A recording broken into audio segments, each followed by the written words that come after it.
Hi, everyone, and welcome. We are so excited that you are joining us this evening as we raise funds for Doctors Without Borders, an amazing organization who cares for people affected by conflict, disease outbreaks, natural and human-made disasters, and exclusion from healthcare in more than 70 countries.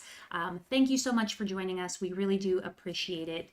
Whether you're in our YouTube or our Twitch chat, we have a link that goes to our Tiltify where you can donate straight to Doctors Without Borders. While you're there, you might see that you can affect our game with some incentives. If you donate $10, you can give anyone a reroll on screen. I'm making the executive decision right now that you can't give it to Alex. Fair. All right, and everyone's I don't on need board. it. I love I vote it. yes. Everyone's on board. Mutiny. Same thing goes for a $25 donation. You can give anyone except for Alex an auto success, a nat 20, if you will. For $35 or more, Alex is included in this one. You can make Oh. any player or Alex roll on the Wild Magic Surge table. Oh. Sounds fun, right? At Oh. $50, you can make Alex use an NPC name of your choice. You can name the next NPC.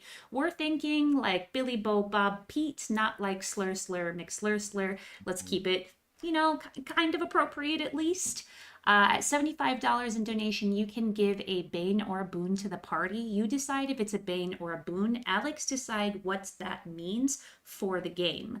And at $100 in donations to Doctors Without Borders, you can make the entire table roll on the Wild Magic Surge table.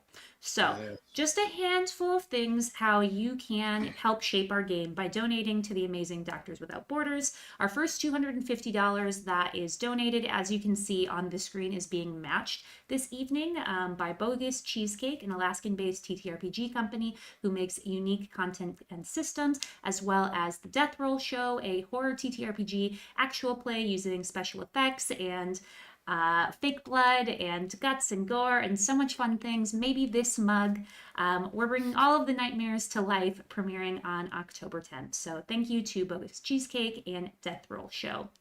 Everyone who donates tonight to Doctors Without Borders gets entered into a drawing to win a $50 gift card to Heartbeat Dice. Who needs more dice? We all need more dice. We're all dice goblins. You probably wouldn't be here if you weren't. So, with that being said, friends, my name is Jess. My pronouns are they, them, theirs. I am playing Minnow, whose pronouns are also they, them, theirs, and I'm going to popcorn it over to Kai. Hi, everybody. I'm Kai. I use he, they, and she pronouns, and today I'm here playing Bucket, who uses he, they pronouns. Oh, I have to pass it to somebody. I'm going to pass it to David. Whoa. Hello, everybody. Thanks for being here. My name is David Tilstra, but tonight I will be playing Rushford, Ghost Eyes, Richmond. We will find out why later, and I will popcorn it to VJ. Oh, he can for all of that, by the way. Sorry. Hello, everybody. My name is VJ. My pronouns are he, him, they, them, and something funny. And I'm playing Zago, and he uses he, they pronouns. I think that's all I got for you. I'm gonna pass over to our illustrious DM. Oh, hi. Hello, that's me today. Cool, rad. Yes, hello, variant humans. My name is Alex David Roy. My pronouns are he, him, and today I will be playing everyone and everything else. And with that, I'll popcorn it over to Mayana Baron. Hi, I'm Mayana Baron, she, her. I'm going to be playing Harriet Hush Fletcher, also she, her. And that's everybody? That's everybody. Okay, did so it. everybody, are you guys wait, ready? wait. Actually, one more person. Hi, this is Bucky. DM pronouns. Incredible. Are y'all ready to get this ship on the water? Hell yeah. Thumbs up. Aye. All right, mateys. Before we do, just real quick, semi-spoiler, I guess, for maybe like a few people who might have played it. We are playing Treasures from Deep Grotto, the one-shot adventure from our friends at Sync. If you like what we do, if you enjoy the sick merch, if you enjoy the characters, the subclasses, the drama, please consider checking them out on Kickstarter. The Kickstarter is live right now. They've already funded, but hey, that just means you get all your stuff that much sooner. And with that being said, one last check mark. Is everybody ready to go? Aye. Aye. That's what we like to hear. All right. Woof. Welcome to the Blots, a chain of islands far off the edges of even the vastest of Faerunian mainland maps. Named in part for its sprawling black sand beaches across its islands and archipelagos that appear like ink blots on the pages of white-capped waves across the Caldereach Sea. You, my brave lot, sail these oft-treacherous seas aboard the Misty Mermaid, a seasoned cartography and exploration vessel, who in its days has seen its fair bit of debauchery and plundering. However, on your latest expedition, you now find yourselves charged by an old cartographer back in port to find the phantom Isle of Journey's End. Ooh, spooky. Heard of only in legend. He promises to pay you well, but there's whispers among the crew as to whether or not he truly wants the island discovered. Or, I don't know, maybe he's sending you to your doom, like so many have before, but also, like, maybe not. You know? With that being said... with that being said, with that little intro, y'all find yourselves as the day begins to wind down, the sun begins to set on the, we'll call it the eastern horizon. We'll go in a circle. Let me know. Tell us your character. Tell us what you're doing in this moment, and if y'all don't mind, share one brief memory that you have with your beloved captain, Captain Hortus Courtois, your brave, scaly, oft grotesque turtle captain. We'll start it from the top as I see it. So, VJ, can you please introduce us to Zago? Yeah, hey everybody. So my character's name is Zago. He is a 6'9" orc. Very like kind of big, thick guy. He's got dark brown skin, short cropped black hair. He's got 9 piercings, 3 across the top of his right ear, 1 in the middle of his lip, 3 along the eyebrow, and 1 in his right nostril. He is actually wearing this eye patch, and his right arm is covered in a map of the world with stars around the locations he's been before.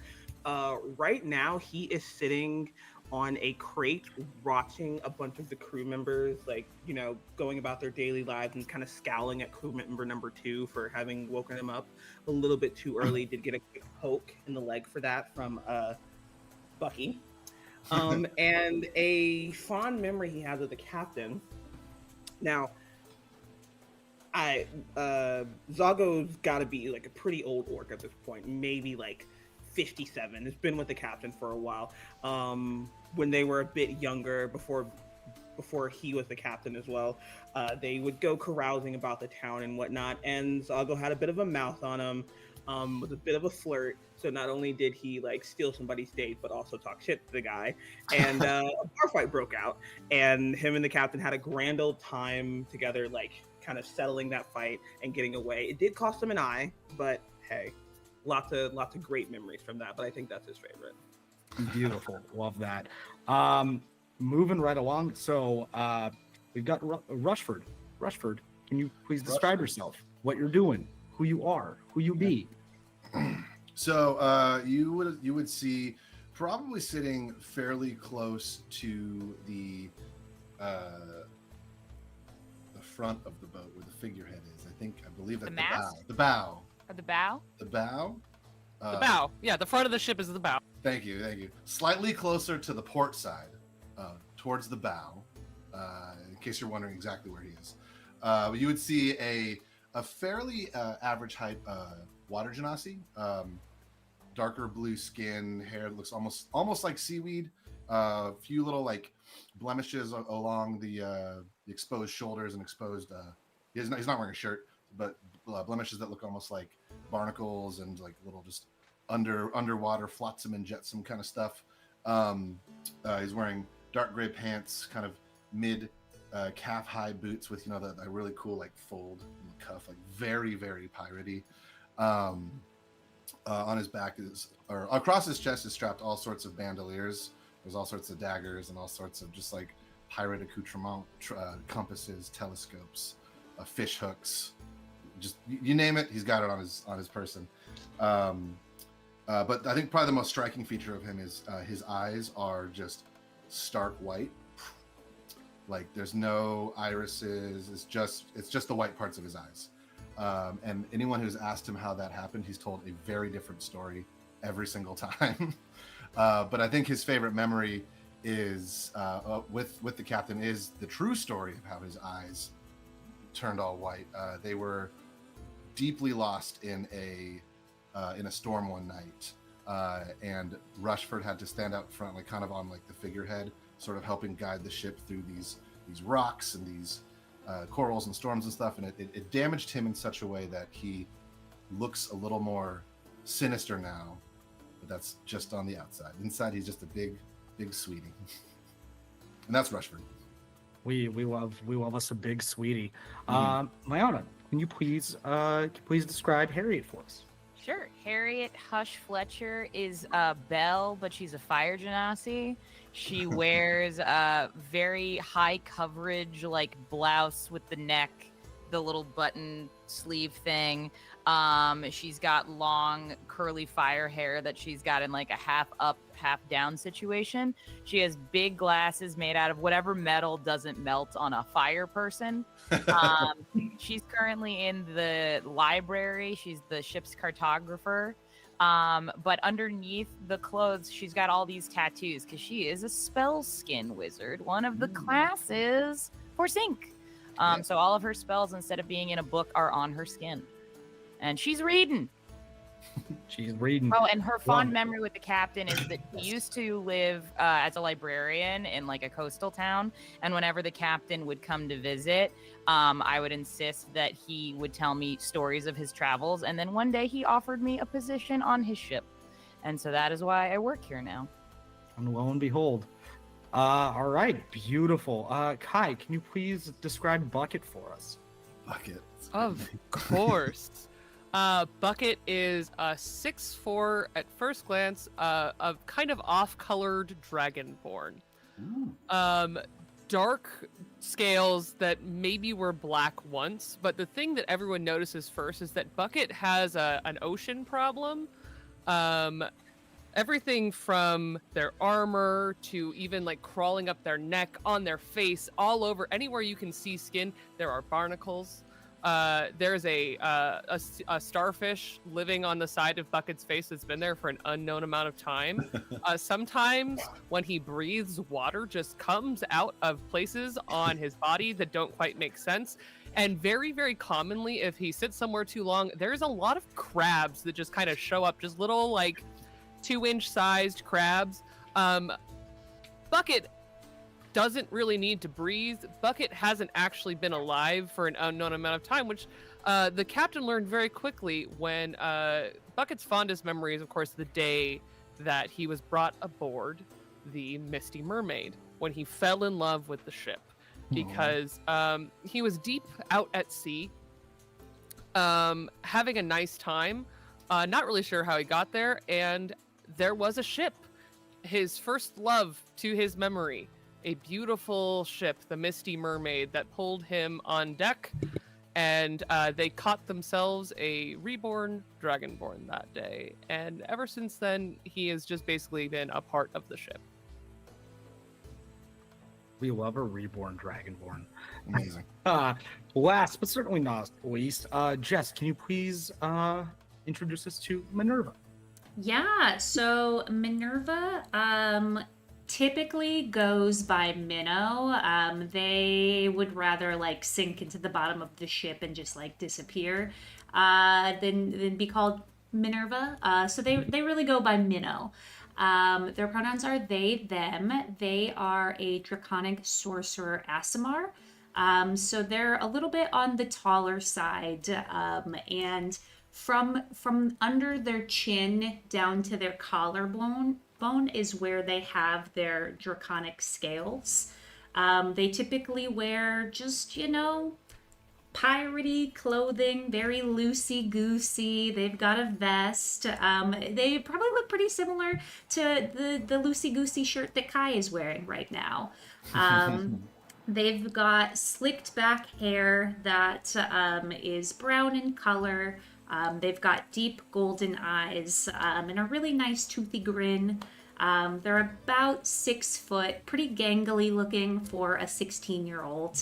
And their favorite memory with the captain, and just for my records, captain's name is Hortus Hortua. It Did I is say that pronounced? Hortus Tortois. Courtois. So, Trois. just Okay. put a nice. We'll sell the pun. It's tortoise. Tortoise. It's tortoise, but it's fun. Cool. It's Cool. hortus, Cool. tortoise, Cool. but it's fun.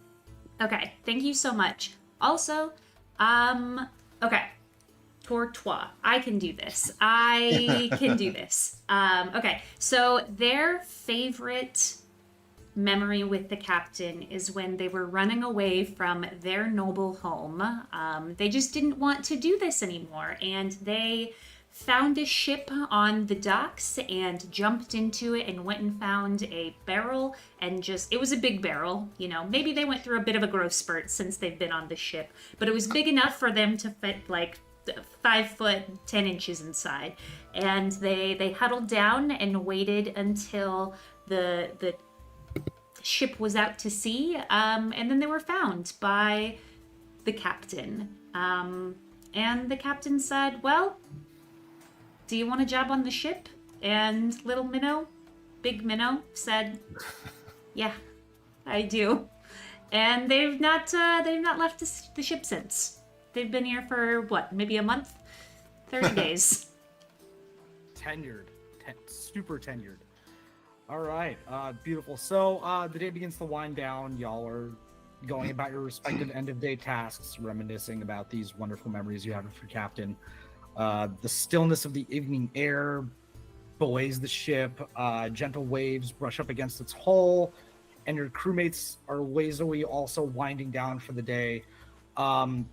And then would anyone be looking over the side of the boat, perhaps watching the sunset, reminiscing? For sure. For sure. Yeah. I'll come out from the library. Mhm. Yeah. Anyone that's enjoying this sunset, this beautiful golden sunset, can you all roll me perception checks? Yep. Yeah. Sure. I never leave the deck, so Beautiful. Yeah, love it. I think Rush is, without even saying anything, just pouring up little glasses of grog and just passing them out, mostly to himself. And then he sees other people there, and he's like, "Oh, R." And he starts handing them out to the rest of the people. What's Luckily, in I have- grog again? Well, lost memories. The tears of there's children. lemon in it. Lemon. It's lemon memories and the tears of children. Yeah, all right. I'll have some. All right. It's good for you. It's very good for you. I What are rolled we, a 13. 13, okay. Perceptive. 17. Perception. 17. I'm a 16-year-old. I am not perceptive. All right. I'm scowling Yeah. at somebody, so I'm not watching. Okay, cool. You're not going to believe this, Alex. That is a 27. A 20? I'm sorry? Yes. Yes. Okay, Nope. unfortunately, Good old Ghost ghost eyes. no- Ghost None eyes of- sees all. none of those are high enough. No. Interesting. That's an interesting way to respond to the numbers we rolled. I would say pretty much everyone, but Rushford, you kind of the realization hits you first. Normally, you know, when the sun goes down, it tends to get darker, right? As is the way of all worlds, both fantasy and not. But in this particular instance, it seems like the sun is beginning to glow brighter and hotter as it dips below the horizon. Rushford takes. Maybe we'll get a flash of green. Ooh. Do we need to turn the ship upside down? Is that what we yeah, no. Rushford takes a sniff of his grog. I think it smells normal. All right, well, the crewmates. Anyone notice anything weird about the activities of the sun right now? Mm-hmm. I Quite. think I told you to stop staring at the sun. Weird. I actually, yes, my eyes are very fragile. I probably shouldn't stare directly into the sun. Yar. Yeah, this is the most time that I've spent outside in like my whole life. Usually my mom had me just like stay in my room. She said I was too precious for the sun to touch, so Nah, Minnow, it's good for you. The sun is so good for you. So that's why you're so pale. yeah, This will pretty be a fun much. game. Minnow, what do you think the sun does when it dips behind the horizon? Just first answer, go. It probably like parties. You know, that's what I would do. Right? With the dead. Would you do that when you were alone in your room after your mom would lock you away? Yeah, after I could put like the books away, I would take my little like toy soldiers and make them kiss sometimes. Right, Yeah, that's you s- kind of a party, yes. And you said once you could put the books away. Was that a highlight of your day, being allowed to put the books away? Yeah, I mean it's not fun having to read all the time. Hey, hey. Oh, I see. Hey. I'm Hey. being judgmental. Now Exactly. hush. Yes. It's yes. all Hey, that's right. not nice. Why are you? Come on, man. I'm part of the No, I'm crew. sorry. You are part of the crew. You Yeah. answer your thing as well. Young, strapping Minnow, you're a very good asset to this crew. And I think that Bucket gives Minnow kind of a clasp on the back that's way harder than it needs to be. I think with my 9 strength, that probably hurts me a little bit. And so I hunch forward and then immediately put my shoulders back up and pretend like I'm fine.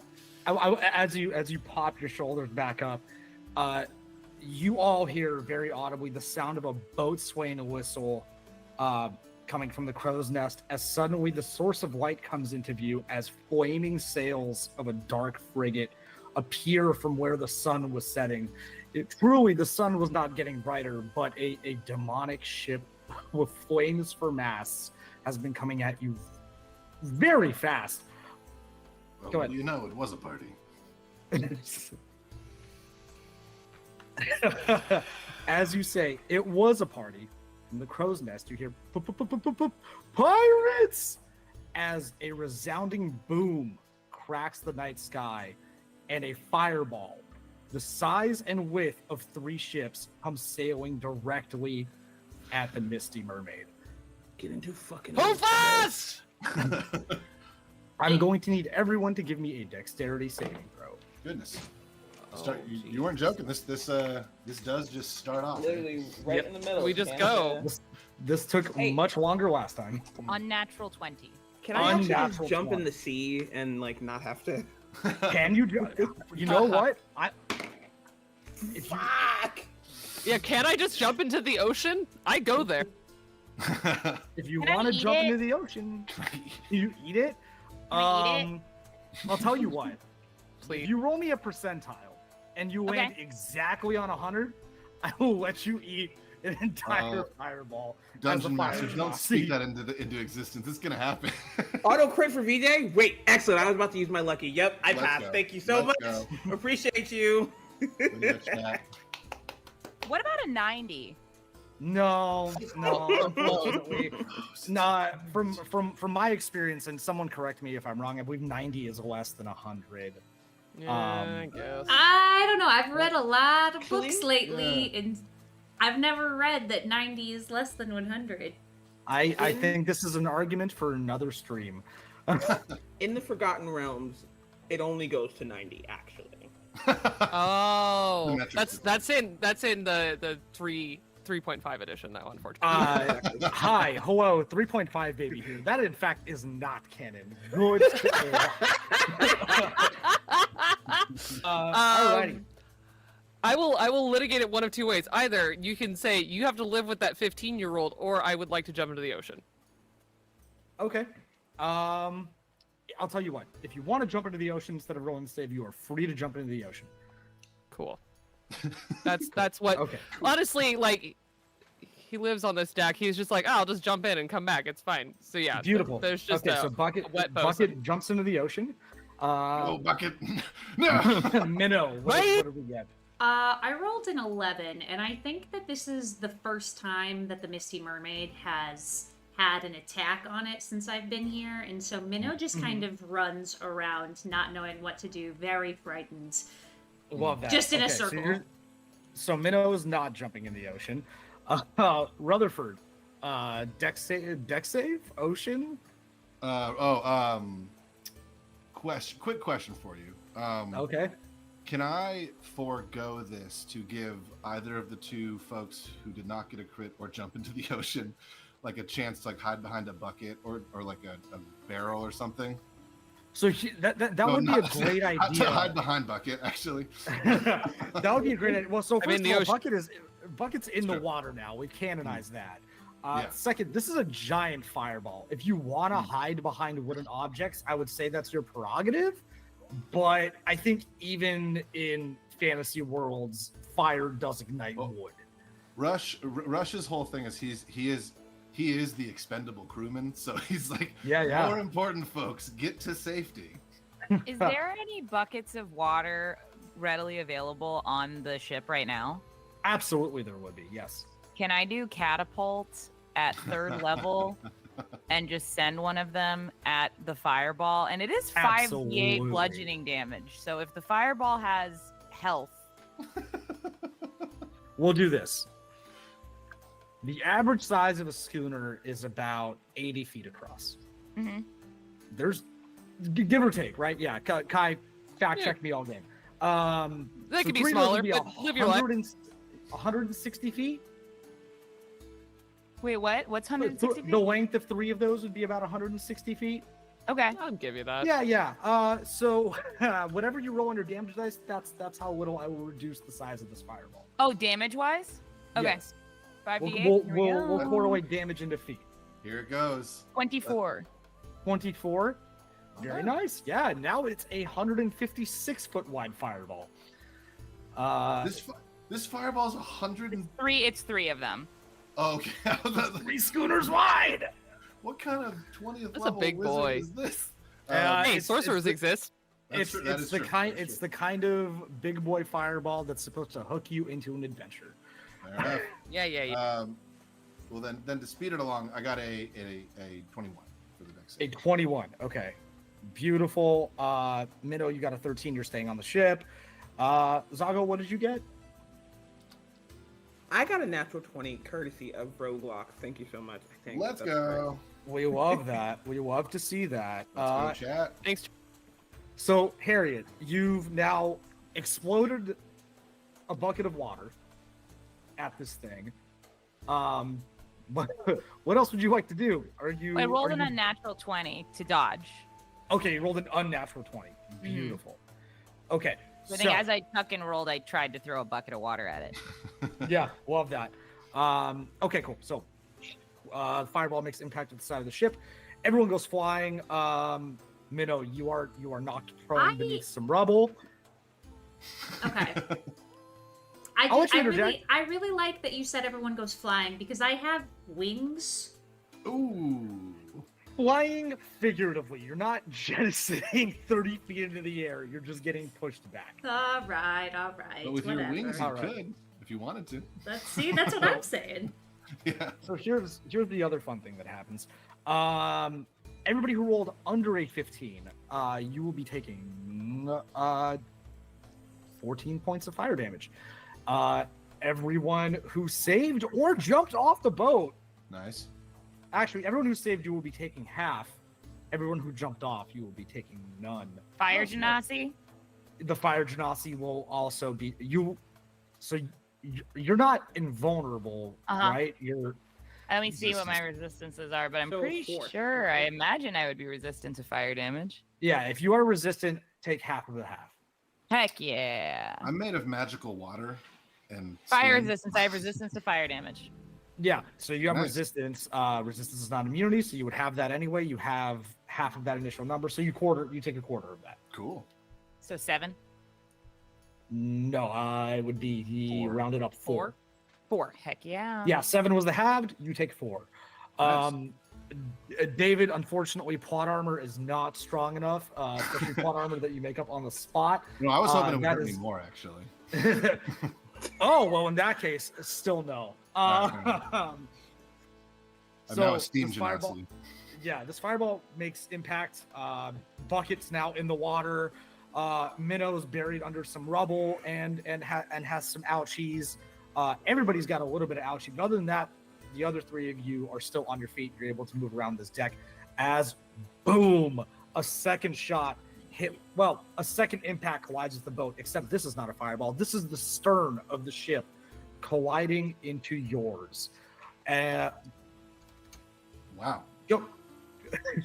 Go ahead, Bucket. What do you got? Oh no, that was just me going, whoa. Oh, you that's- just lost that's- in it. Cool, rad, love it. So y'all see that as the boats connect, they intertwine. You begin to hear hissing from the bow of your ship, sort of like an extended hiss as. I'll let everybody roll me a perception check if y'all want, as these pirates begin to board your vessel. Haha. You said The perception. nat again? one.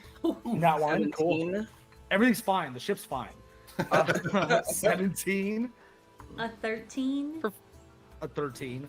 For fun, because I'm still coming up from underwater, I rolled a disadvantage. Because that makes sense to me. That's Yeah. a 10 total. That's a 10 total. The ship is somehow T-shaped now. Everything is fine, but the ship is elongated. You imagine it would probably be much harder to steer now, though. That sucks. Rush. 22. Cool. Anyone who got above a 12. Something about these pirates rushing your ship in force is not right. Some seem to be encrusted in barnacles. They all seem very emaciated.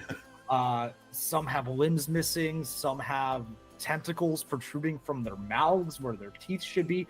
Just a really grossly motley crew of pirates rush the ship and begin to overtake all of you as everyone on board the ship currently is grappled by these pirates. I will give you guys opposing strength checks if you want. There are 40 or 50 of these. It is not going to be a good time. And as you're all grappled and pulled down, your captain is dragged to the front. Oh, what's going on, gang? That's my only turtle voice. I'm sorry, you're gonna have to live with it. Perfect. As everything begins to kind of not wind down but stabilize, an imposing figure slowly makes their way across the gangplank. They're wearing a blue full-length captain's coat, a tricorn hat. You can see the hilt of a beautifully filigreed rapier with a little gemstone protruding from the hilt. And it's very apparent by this person's garb. They're obviously the captain of this ship. And as they step aboard, they turn to look at all of you, and you see half of a very rugged, beautiful, some we would say a Javier Bardem-ish face. If not for the second half that has been completely emaciated and decayed down to the bone. That's fine. that's totally fine. Distinguished. Distinguished, yeah. Distinguished. He looks at you and in a very not Javier voice says, "Don't worry, you birdies. This will all be over real quick like." He pulls out his scabbard, and he doesn't slash and he doesn't stab, but he presses just the edge of the blade to your captain's chest as the gemstone in the back pops open to reveal a small vial, and a blue and white iridescent smoke begins to trail into the vial as your captain emaciates and falls as a shriveled husk, essentially, on the deck of the ship. Not Man. Mortis. Two tap. You knew. It's okay. You knew. Our dear captain, everyone checks their notes. Horace, Check your notes. Horace, my best friend. In this practice of y'all checking your notes, your captain essentially getting Thanos. Damn. Y'all remember the hissing sound again, and then it stops, and everyone has the same thought at the same time. Shit, the gun pop. The ship explodes. Oh. Yep. Ah! How Even for are those Bucket, wings who was feeling now? Bucket was not in the ship, but Bucket was close enough to the proximity where you are all blown back, knocked unconscious as you sink into the depths of the Azure Sea.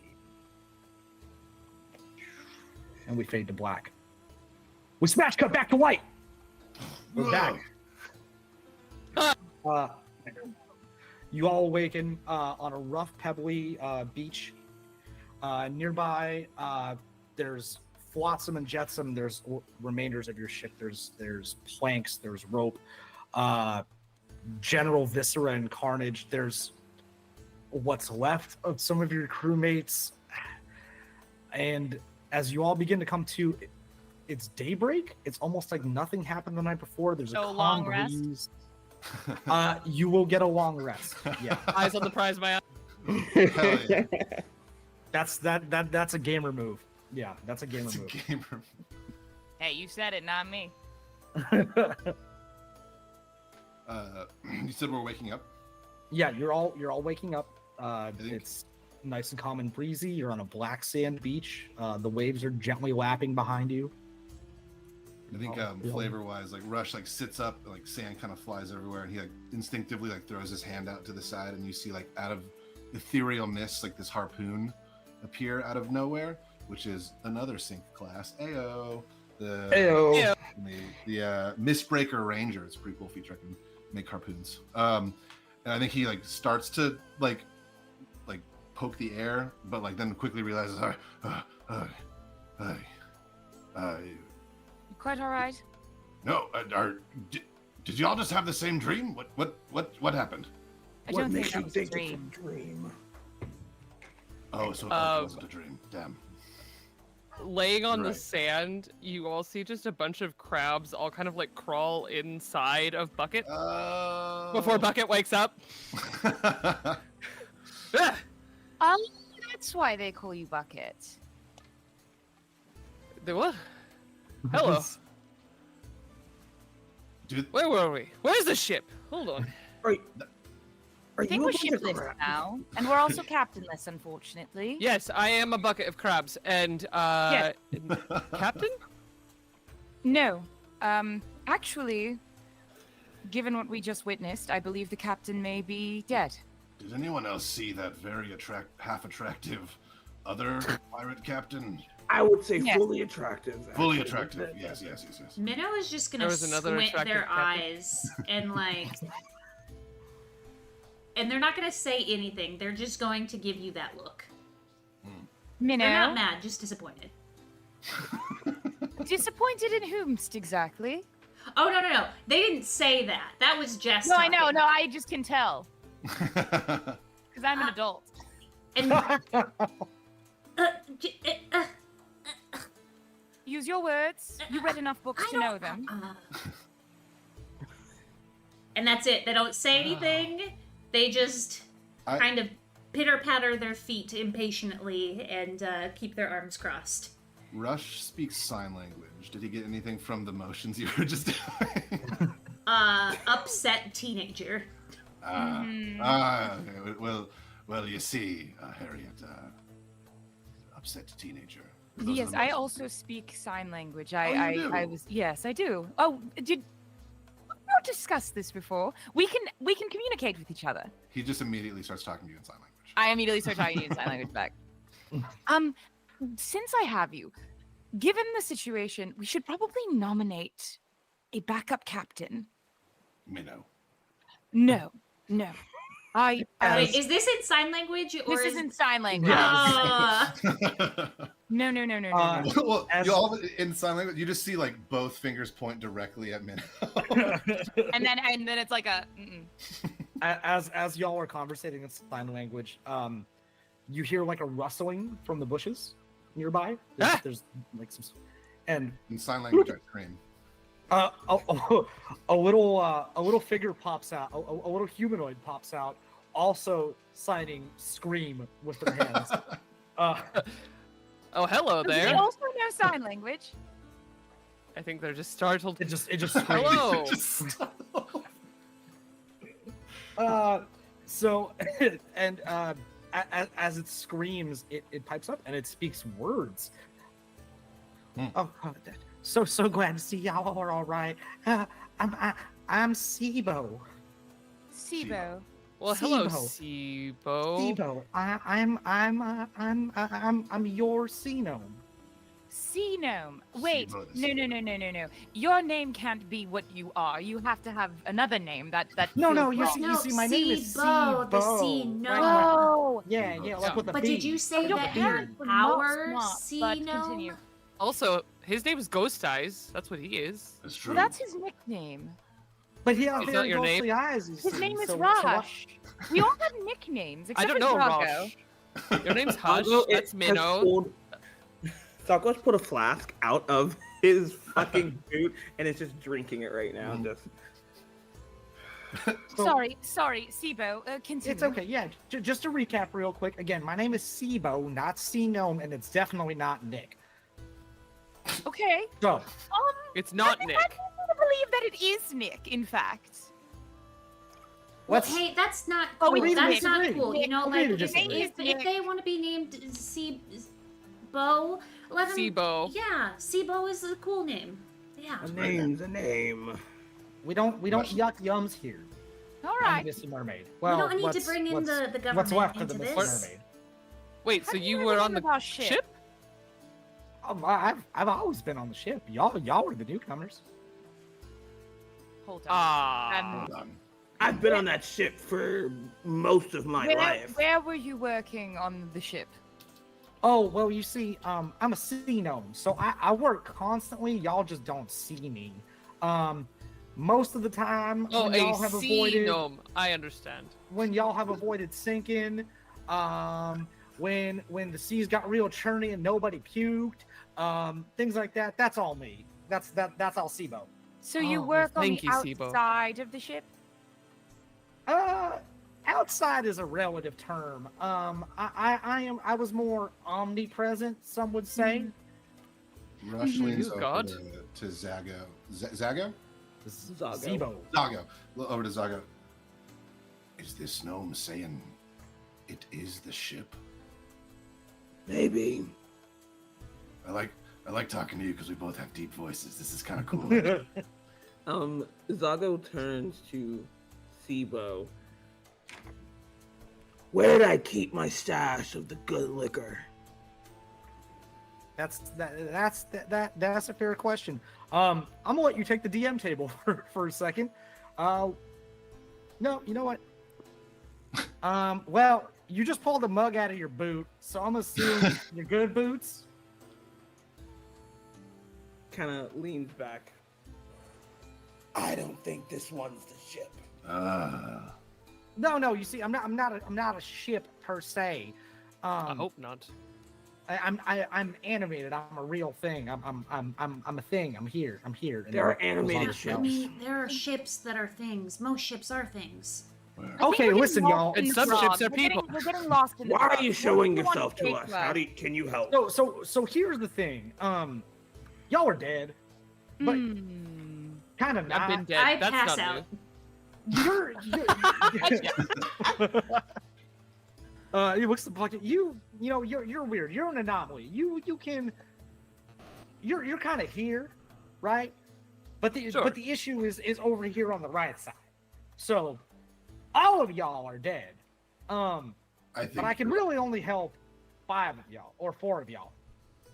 So for a quick recap, here's what happened. Your captain's dead.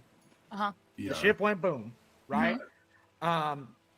Captain Grimscar, who y'all met, the very handsome, not handsome, he fully he- handsome. Yeah, fully handsome. He agreed to disagree. He took your captain's soul. He took y'all's souls after that explosion, and now he's gonna offer them up to his patron Yigathul, who's gonna nom eat them up, and then y'all's souls will be gone forever. Now Sibo, you see, Sibo has some limited workings of magic. Sibo was able to ground y'all kind of here ethereally. Now picture like a zombie possessed by a ghost, right? Now in this analogy, see, y'all are both the zombie and the ghost. I poke at my skin Yeah. to see if it's like rotted or like squishy. No, I mean, no. If it would normally be squishy, it's not any squishier than it would normally be. All right. Rush kneels down in front of Sibo. You got real scary eyes. Yeah. Oh, yeah, boy. yeah. You are. So are you saying, Sibo, that we're invincible? He like pulls No, out- no, maybe not. Maybe to like the common cold. You know, maybe you can forego things like that. But y'all are very. I mean, y'all are dead, but y'all could also very much like die. Hit me, Sibo. So I think at that point they start to stand back up, and when you say you could die, they pass back out. Oh no, there they go again. Minnow! Doggo pulls smelling salts out of a pack and just underneath Minnow's nose. Wake up. That was the still calmest. here. That was the calmest recompense I've ever seen for smelling salts. You gotta stop doing that. Doing what? Drop Oh, it. well, you see, you keep falling for like a while. Well,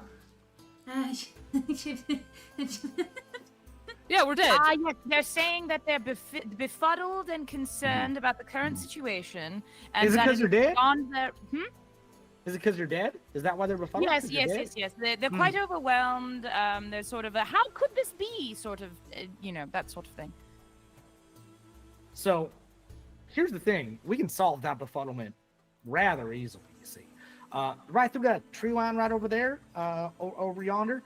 Y'all will see there's a cave right now. If you descend into yonder cave, I saw Captain Grimscar going there not some odd hours ago.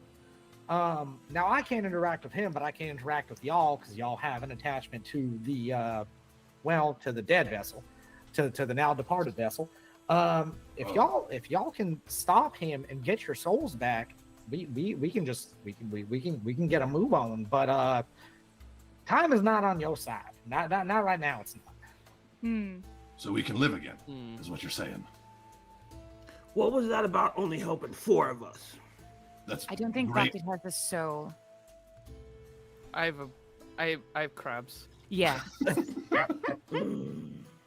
That's Well- what that. Yeah. So from my experience, you see, 4 of y'all draw life in the material plane, the way that most living things do. Bucket Or has. do. I'm crabs. sorry. Yeah. You see, everyone is fine. Everybody's living their life, and then there's Bucket who has crabs. With crabs. Yep. And the crabs have eaten Bucket's soul is what I imagine has happened. So the crabs have a soul. So they probably stole the souls of the crabs. Oh, you know Thi- what? Yeah, that might be. I can't ask them. This is verifiable math. Now we can sit here and debate crabs. Ooh, can we? I And- would love that. That would be No. very Yeah, I think we should go discuss- get the souls. Oh, plural. right. Now, what if we I did was- that I was gonna after say- we had our souls back?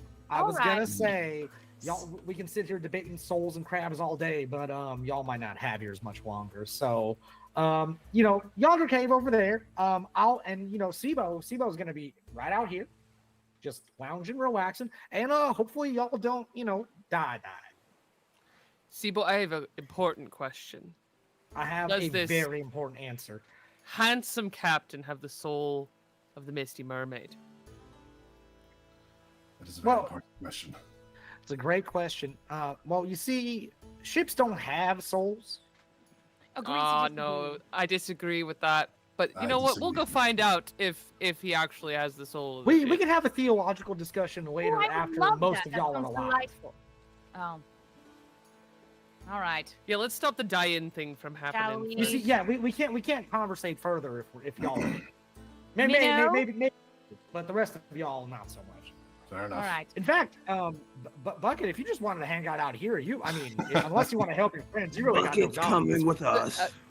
And as the bosun, it's my responsibility to make sure that the crew has their souls so that they can do their work. Capitalism You said it is into the cave. truly the winner here. You're right. All right. Well, I'll be here lounging.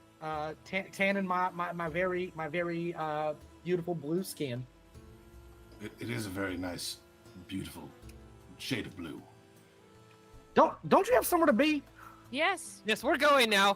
Come on, everyone. Yeah, Rush yelled that from like 30 feet away as he was like, Yeah, watching. I love that for you. So y'all make your way through this very like rough tree line. It's not very long. It's literally like that breakneck beachfront before you get onto the sand. And y'all find yourself standing in front of a cave. The cave kind of descends downward into a natural, like a naturally formed staircase. It hasn't been carved out. It looks like water is just eroded. The pattern descending deep into the darkness. And if y'all choose to scale downward on that staircase, you'll find engravings all along the walls as you go down of beautiful sunsets, ships sailing peacefully through the night, ships with flaming sails, souls swimming around the blade of a sword, kind of almost telling your story in a way. Very weird how that happens. Does it I get to use produce flame so that we can see in the cave. You hit the gas pocket, it blows up, you all die. Cool. Cool. I'm immune No, to no, fire. as you're- we're you're good, walking, yeah. Bucket pulls a loot out that is just full of water, just pours it out first before strumming up, Mm. and begins to just like gently play along as we walk through the like beautiful murals, and just kind of scores the paintings as we travel along. Very Love cool. that. I will say as you kind of you bring the air around you to life, right? So do the images on the walls almost come to life. They glow in like a not the same bluish gray that you would have seen from the sword hilt, but almost like an azure blue. Glimmers and radiates from these images, and they almost seem to move and animate on the walls as y'all go down this steep descent into the cavern. That's really cool. And then y'all reach the bottom. Y'all find yourselves in a large atrium-like room. Oddly enough, while the stairs coming down here seemed like organically, naturally carved, the room itself is not that. This was very obviously cut by humanoid hands. It's composed of like ancient stone, but that's now it's been like smoothed. There's like pockmarks of jagged, dry coral around it. Like this appears to be it could have been a temple, like a freestanding temple on point, and over the centuries that it's been here, it has sunk.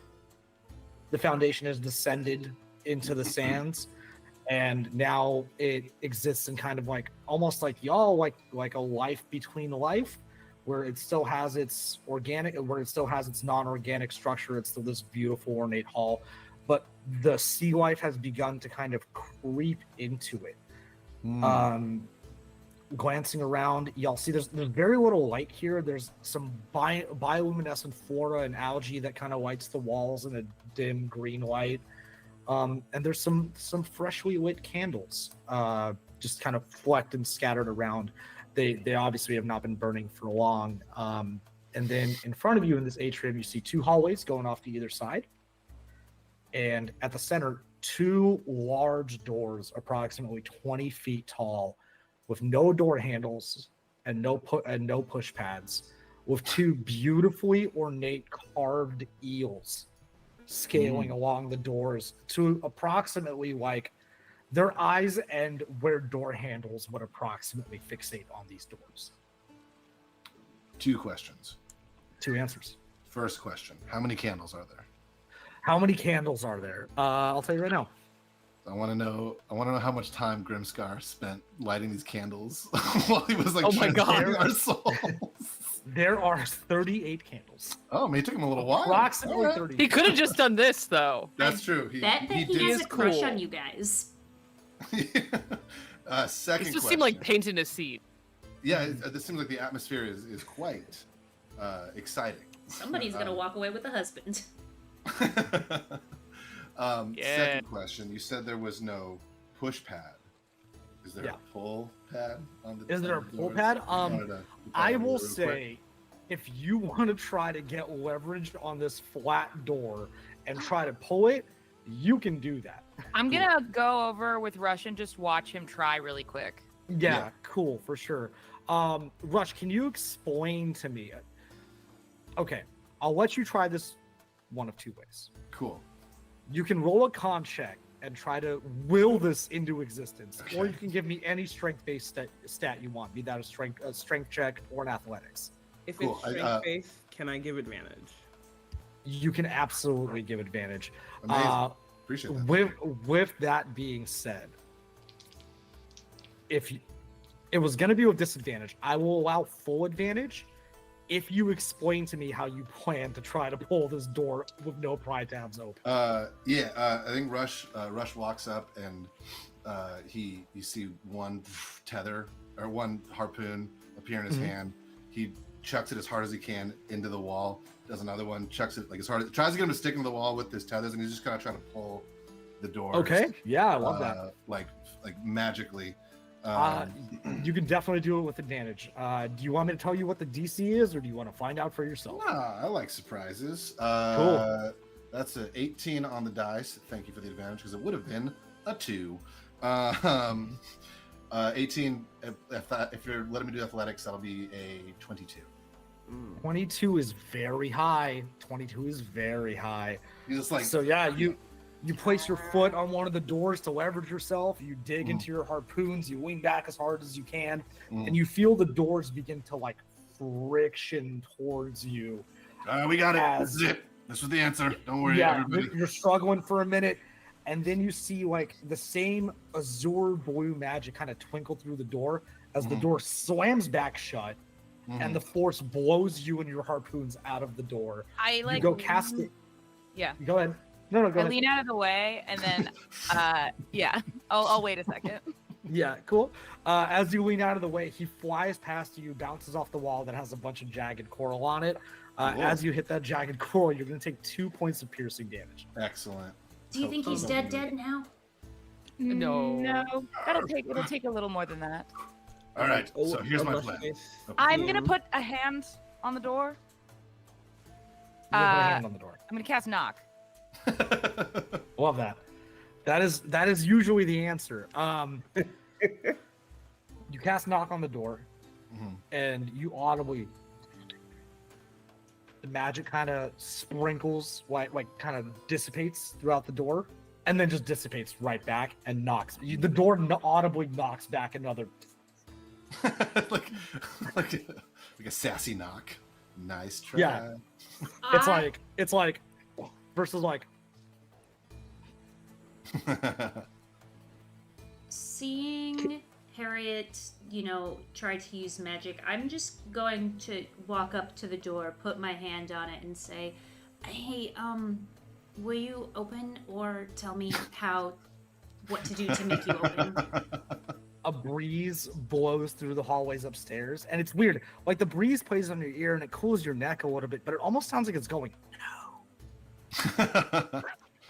Zago, did you have something that you wanted Two to fire things. off? One, in fairness, I imagined the way I gave advantage was like being right behind. Yeah, both my of us buddy were here, like- so Yeah. Okay. Cool. I don't know if that would have been extra damage. No, but I just would say thinking there about was like a that. tumble effect where you fall back and like Okay, the cool. inertia pushes him. Cool.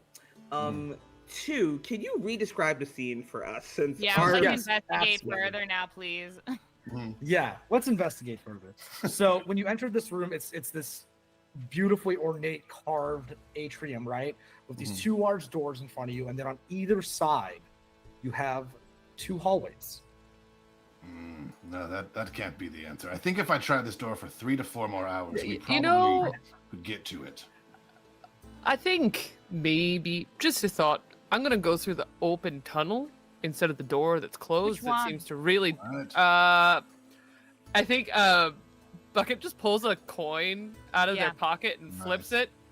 Ooh, I I'm a don't know. coin. I think that one. All right. And just points to the one Don't on the come left. crying to me when you One on waste the your left. time going down that hallway. It's clearly we just have to try opening harder. But okay, All right. whatever. I don't think that's gonna work. Bucket just starts Fine. whistling and walking that direction. I'm Yeah. following Bucket. So Rush, follows go ahead. grumbling. Yep. You follow grumbling as y'all round the corner in this deep dark hallway. You find a dark room carpeted with calcified coral formations and the distinct scent of low tide. But there's not really water flowing through here. Dominating the far wall of the chamber is a large, imposing structure. It almost looks like the left side of a face that scales the entire wall, with a massive eye that is firmly shut. But in the center of it, you can almost see like the gleam of a gemstone. And then also at the center is a 5 foot wide hole in the ground that just from, you can hear water dancing around inside it, but it sounds distant, like distant. This well probably goes very deep. I mean, the first thing that any sensible person would do is walk up to the hole and yell in it, which is exactly what Bucket does. Yeah. Well, walk up to the hole. Whoa. That was very cool. That's a Who big hole. can't breathe underwater? One. Can Everyone or else can't? Can't breathe underwater. Cannot. So you can, yes? Yeah, I have a spell where I put a little like bubble on top of my face. Oh, that's very Alright. nice. Yeah. I just don't breathe. I could hold my Yeah, breath that- for a long time. That tracks. Would anybody like to go down the well with me? Okay, great. I'm I'll gonna. stand All watch. gonna go down I'm the well. I'm standing watch. Wait, All right, wait, I like that. wait. I'm gonna cast water breathing on myself, and it says I can do it up to 10 willing creatures. So, Zago, would you identify yourself as a willing creature? Yes. All right. So I'm gonna touch this part of my arm, which underneath has a little tattoo of a little goldfish, Oh, and that's my water Oh. breathing spell. And you now have a little icon of the tattoo kind of swims up and gives you a little kiss on the cheek, and now you have water breathing as well. oh. Shall we? And then I just jump into the well. Cool. You jump in. You jump head first into the well. Mhm. Zago does not Love that. do that. Okay, I want to make that Let's clear. let's resolve this. Okay. Who's jumping head first into this well? I'm diving. We have If- one. If someone's I gonna have stay levitate. behind- I'm staying behind. Minnow is. If someone Minnow's sticks staying behind, behind. with you, I'll dive in. But if no one else sticks behind with you, I'll stick with you. Okay, Zago but is also staying behind. Wait, no. Zago's going in. He's just not diving head first. Like the Nah. old man is just like, oh god, and kind of gets to the edge of this well instead of just diving and like sits legs dangled over and then just pushes himself off. I love that. Ooh, feet Okay, first. but you're still essentially free falling because it is just a 5 foot wide shaft going straight. Yes, I am pre-falling. Okay, so you're diving. as Harry is Rush diving. says, "Oh, I'm sticking behind if no one's sticking behind with you, Minnow," they put their arms like this. They put their foot out and they say, "I'm 16. I can take care of myself. Thanks." And fully in sign language, he starts talking back to you, and you don't speak sign language, right? No, I think I I speak just teen. I just like turn away from you, like I'm looking away, and then I kind of rush into you to push you in. As he's Bucket. falling, he's just doing sign language. Yeah, just middle fingers. Bucket, are you also going? Yeah, but listen, Bucket walks up to the edge, strums on that beautiful lute, and just like casts levitate and just kind of like pushes off like they're skating on air and just slowly lowers down. I love that. I Amazing. also love that you were the last one to resolve your action and cast levitate. That works very well. So we'll resolve it this way. First, Minnow. Everyone disappears into the 5 foot wide shaft in the floor, right? You are the last one standing here, standing in a room full of dead coral and this large face structure with a gleaming gem kind of shining through a half-shut eyelid. Other than that, it is crickets. It is completely silent, aside from the screams of your friends and the white sounds of the ocean washing somewhere nearby. I think Wait, what what you you- hear is just like, Accept me espresso. Just singing to themselves, passing the time, kicking their feet around. So here's how we're gonna resolve this. You're all falling for what seems like forever, but Oh, it's the really water only- wasn't like at the top of the well. No. Oh, dang. No, it was And not. you got I pushed yelled in. down the well. Yeah. Yeah. This No, is all right, okay. hell This, yeah. I this love is it. I love this it. is break our gonna legs. go. This it's not gonna be good. No, it's gonna be great. Also, I think this would be funny. I also just as a water genasi, I just sort of innately can cast water walk, so I think I just forget how to sink a lot of times. So at first, this is gonna hurt quite a bit. It's very funny that you forget to sink in the sink adventure. Yeah. So just to resolve the order really quick, we had Harriet diving first, then Zago right after, then Rush, then Bucket. I And was Bucket is pushed. levitating. Let us be clear. You were pushed, but you did go in third. I did, yeah. So here's what happens: y'all are falling for what seems like forever, except for Bucket, who's kind of just like chilling. In reality, it may seem like forever. It was only about 40 feet, which is great to think about until you realize, oh, I'm coming at this 40 feet very fast, very very fast. I'm doing like And then- diver stance. I'm Yeah, doing, like- your full diver stance. I love it. So the first thing you would feel is the sensation of your fingers bending backwards as you make contact at the bottom of this well. That's a lot. Is there no water down here? There is water, but there's not. It's not like feet of water. You don't make contact with like solid rock, but whatever it is solid and it is shiny. But as you crash into the shiny, you do take 11 and 14, 16 points of bludgeoning damage or fall damage as you crash into the bottom of this well. And then you realize you're surrounded by treasure, gems, gold coins, all sorts of things, which is super cool. You kind of glance to your left, you glance to your right, and then you glance up, and there's a wide-eyed specter falling straight at you.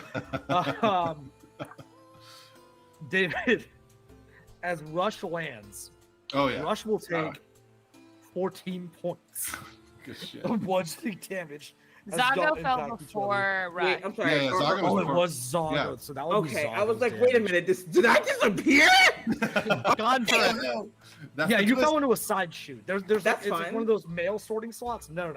So Zago falls. Zago takes 14 points of bludgeoning damage, and then immediately after that, we'll reduce that.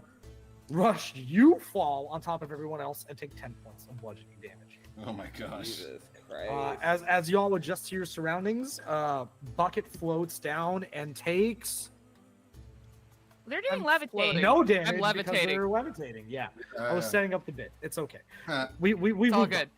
on. We've moved on. So the four of you find yourselves in this 5-foot wide pit. Maneuvering in here is going to be very tight because again, it's a 5-foot cylinder and there's four of you. Mhm. But you've got all this gold around you, Cool.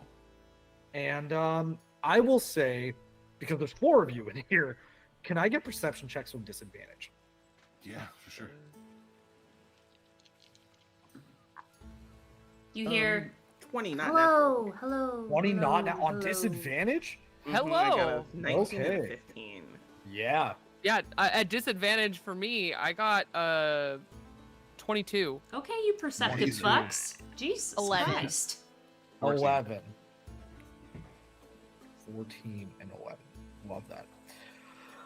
Cool. Y'all are kind of glancing around in this little treasure pile, and you see almost like a plaque engraved in the wall, like right at chest level, all the way down here, which is odd. And it says, "What's mine is ...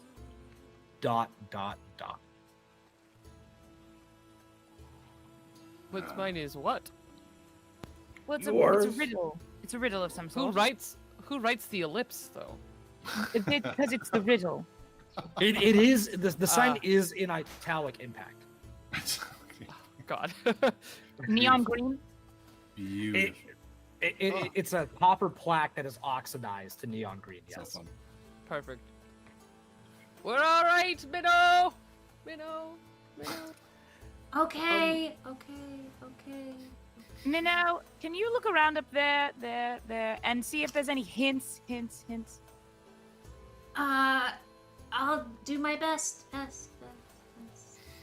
Do you have rope? It's not echoing. We're just echoing each other. Is there rope in the room, Alex? Because I would Give me a assume perception check. that I don't, have any of my things on me unless they were like in my hand. Yeah, that's fine. I rolled a nat 20. I am so Hey. perceptive. We Hell yeah. honor the nat 20. Best teen. So, in this cave, right? Or in this room, you kind of glance around. You see a bunch of cages that are covered in barnacles that have like maybe corpses that have been overgrown with barnacles. I pass. but I'm just kidding. I don't pass out. But attached hours to the later. top, You know? attached to the top of these cages that are now affixed to the ground, you could probably pull together. I'd say, 35 feet of rope. You can spool together. Whereas these cages have obviously they used to hang from the ceilings, but over time the rope has kind of decayed and broken down.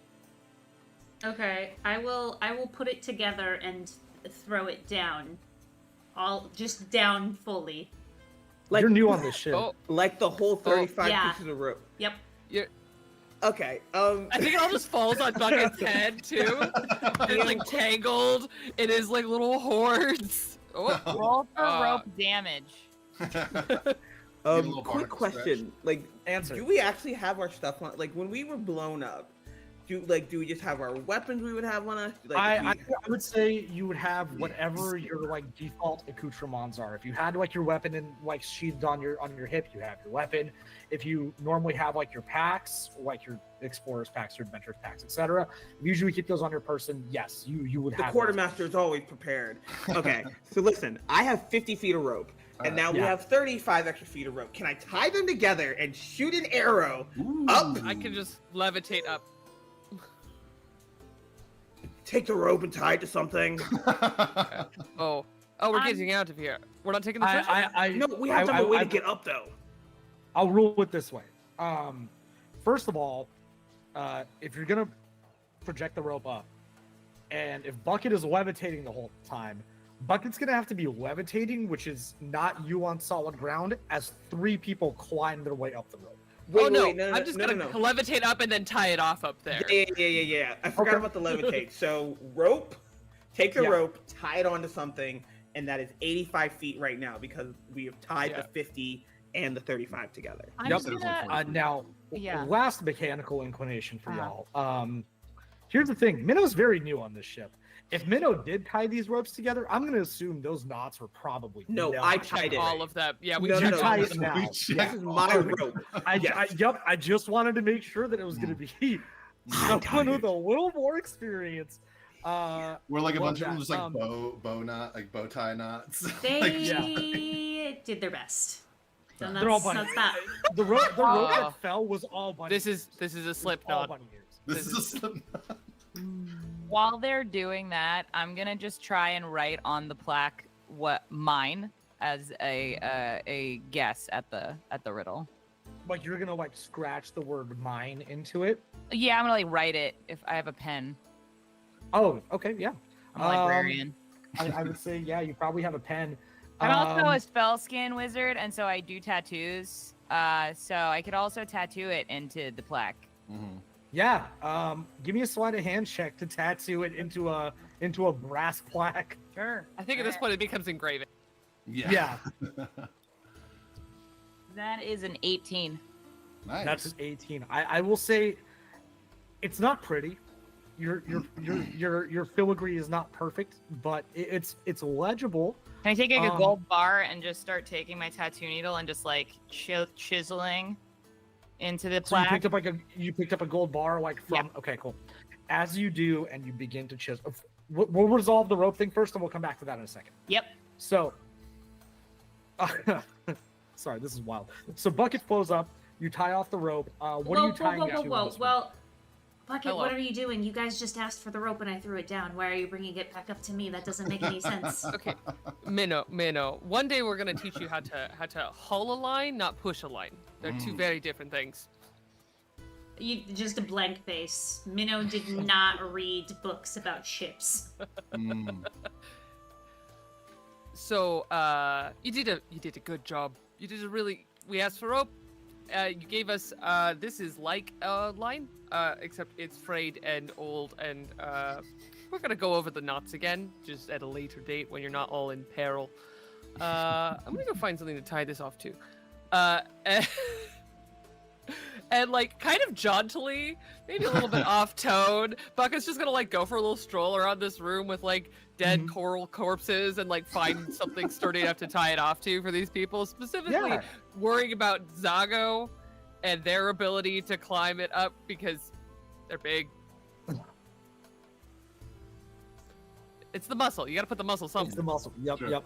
I'll say as you look for like a sturdy place in this room where this rope is not just gonna like snap an object from rust and send everybody toppling back down.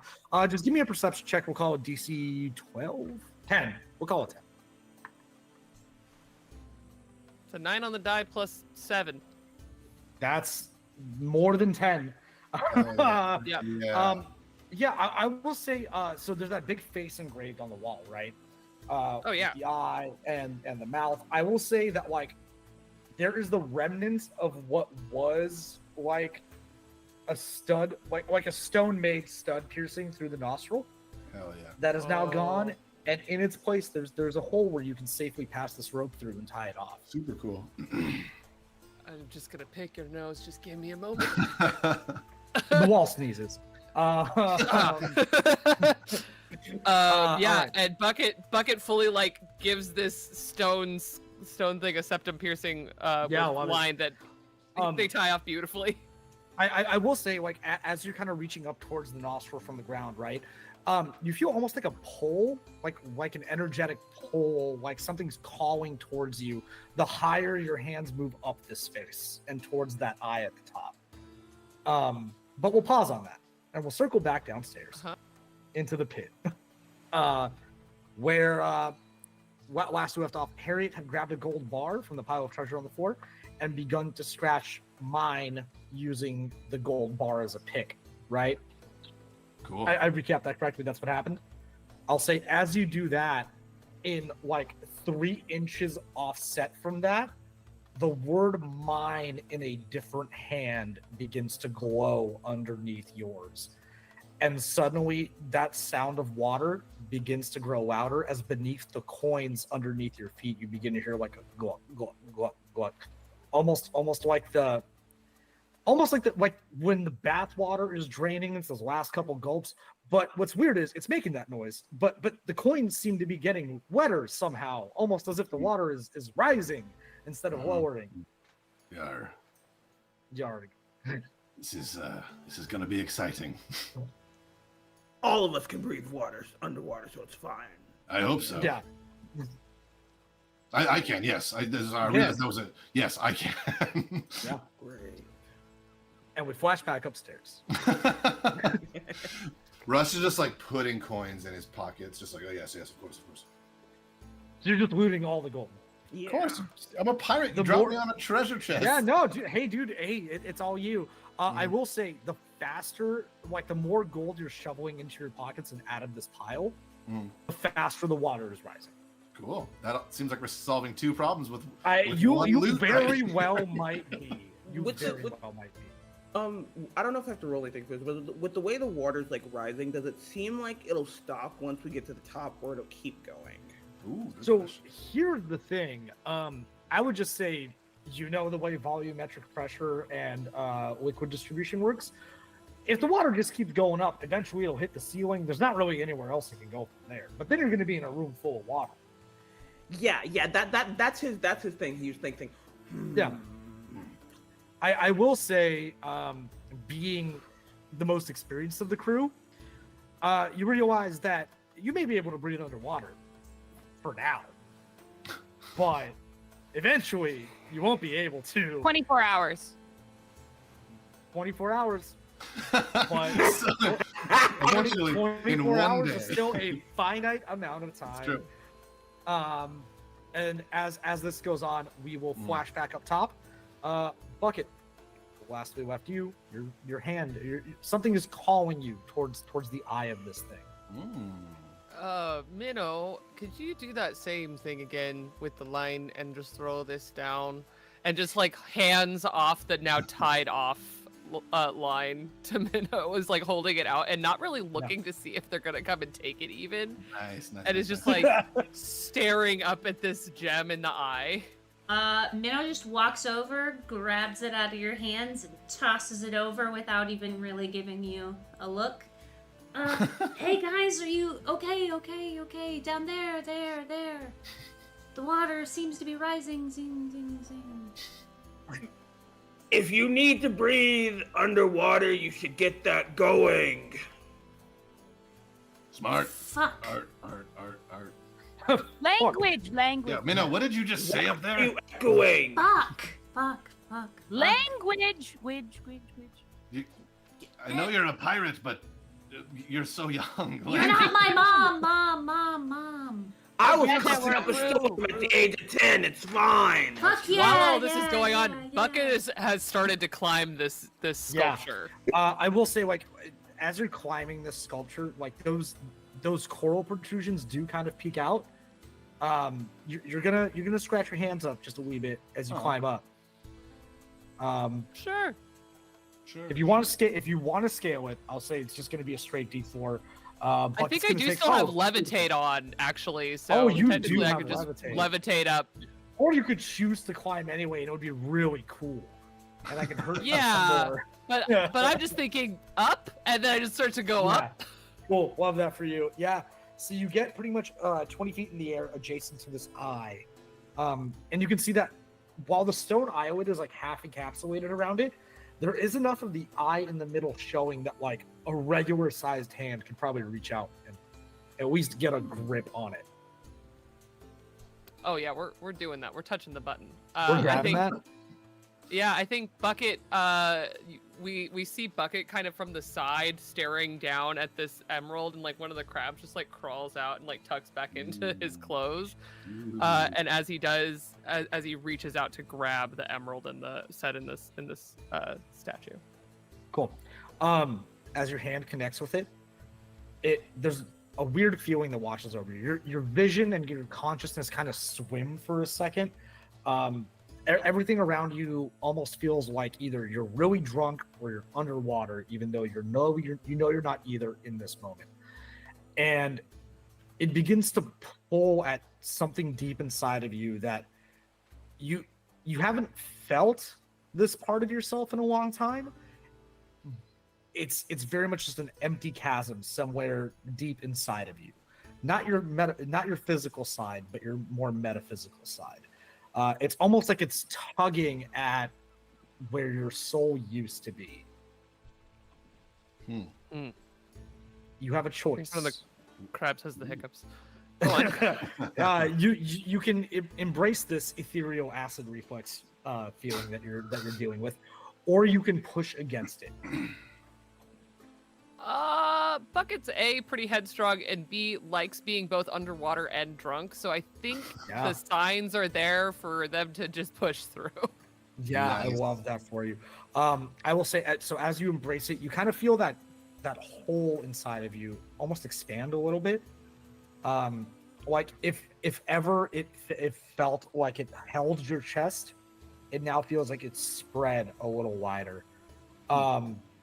As your hand begins to glow the same color as this ruby, and as you pull your hand away, you have a tattoo of a crab, a little glowing red crab on your hand. Oh, cool. Hey there. However, can you do me a favor? At level 5, I believe you have 5d8 as your hit dice. Sounds right. You now have 4. Ooh. Ha ha ha ha ha ha ha. Yes. You stole my crab. And as you do it, like the feeling kind of washes, like another ethereal feeling kind of washes over you, like this crab is the answer to your problems. You know that by touching this gem, by embracing this darkness, a piece of you has not physically but mentally unlocked the door at the entrance of the atrium. Oh, cool. And as you realize that, there's a loud click and a slam as the door to the hallway where y'all were slams shut and the water begins to rise even faster. And we'll cut to break on that. How dang. fucking dare you? Oh my It's God. fine. We can all breathe Christ. underwater. We'll be fine. All of us. Whew. All Yeah. right, my friends, we're going to go on a quick 10-minute break. We're going to eat some food, drink some water. We're going to do a shrimp check, maybe a crab check if we're Kai. You should also do that. Treat yourself to taking care of you and your body. While you're doing that, check out the Tiltify. It's pinned in the Twitch and the YouTube chat. All of the money we raised tonight not only is doubled up to $250, but also goes to support Doctors Without Borders, a truly amazing organization doing some really, really necessary in the in the world right now. Like I said, we're gonna go on a quick break. We have a nice little teaser trailer for Death Roll Show, one of our sponsors of this Amazing. evening. So be back, make a donation, and watch the trailer. Bye-bye.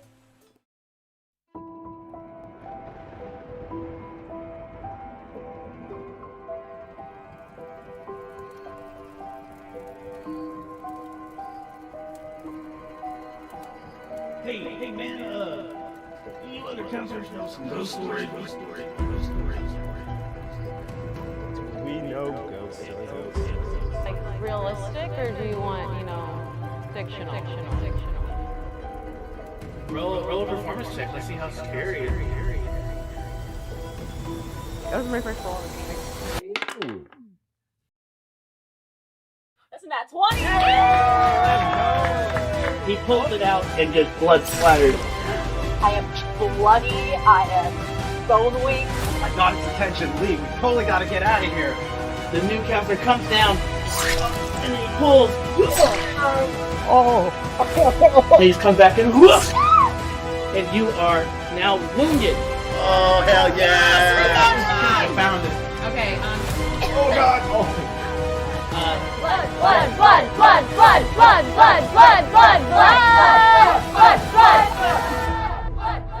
If you do not get this 6, you will die. Good luck. Yeah, I think I know which one it is.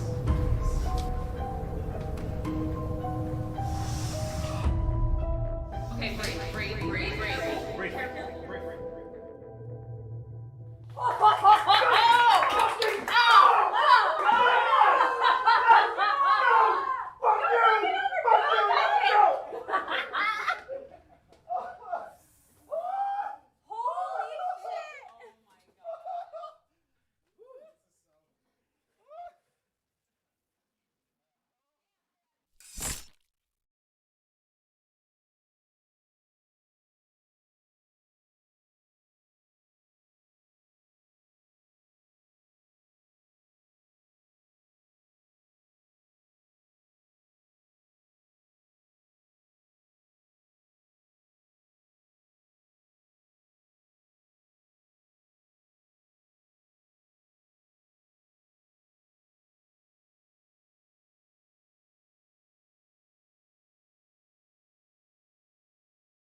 Hi, everyone, and welcome back. This is part 2 of our charity stream where we are raising funds for Doctors Without Borders, an amazing organization who cares for people affected by conflict, disease outbreaks, natural and human-made disasters, and exclusion from healthcare in more than 70 countries around the world. So far, we have raised $70. Thank you so much to everyone who has donated. The first $250 of our donations tonight are matched not only by Bogus Cheesecake, an amazing TTRPG company in Alaska making unique content and systems, but also Death Roll Show, a horror TTRPG using special effects to bring the nightmares to life, which is premiering on YouTube on October 10th at 4:30 PST.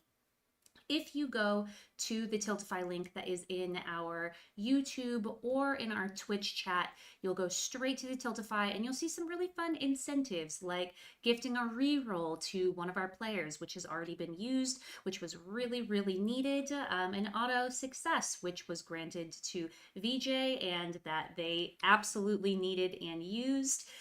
You can make anyone roll on the Wild Magic Surge table. Make this game even more chaotic than it already is, and hint, hint, it is already a little bit chaotic, so throw some more in there. You can name the next NPC for a donation of $50 or more. For a donation of $75 or more, you can gift the party a bane or a boon. You decide if it's a bane or a boon that you're gifting to us, and then Alex decide what that means for our game. And at $100, you can make all 6 people, all of these mugs, roll on the Wild Magic Surge table.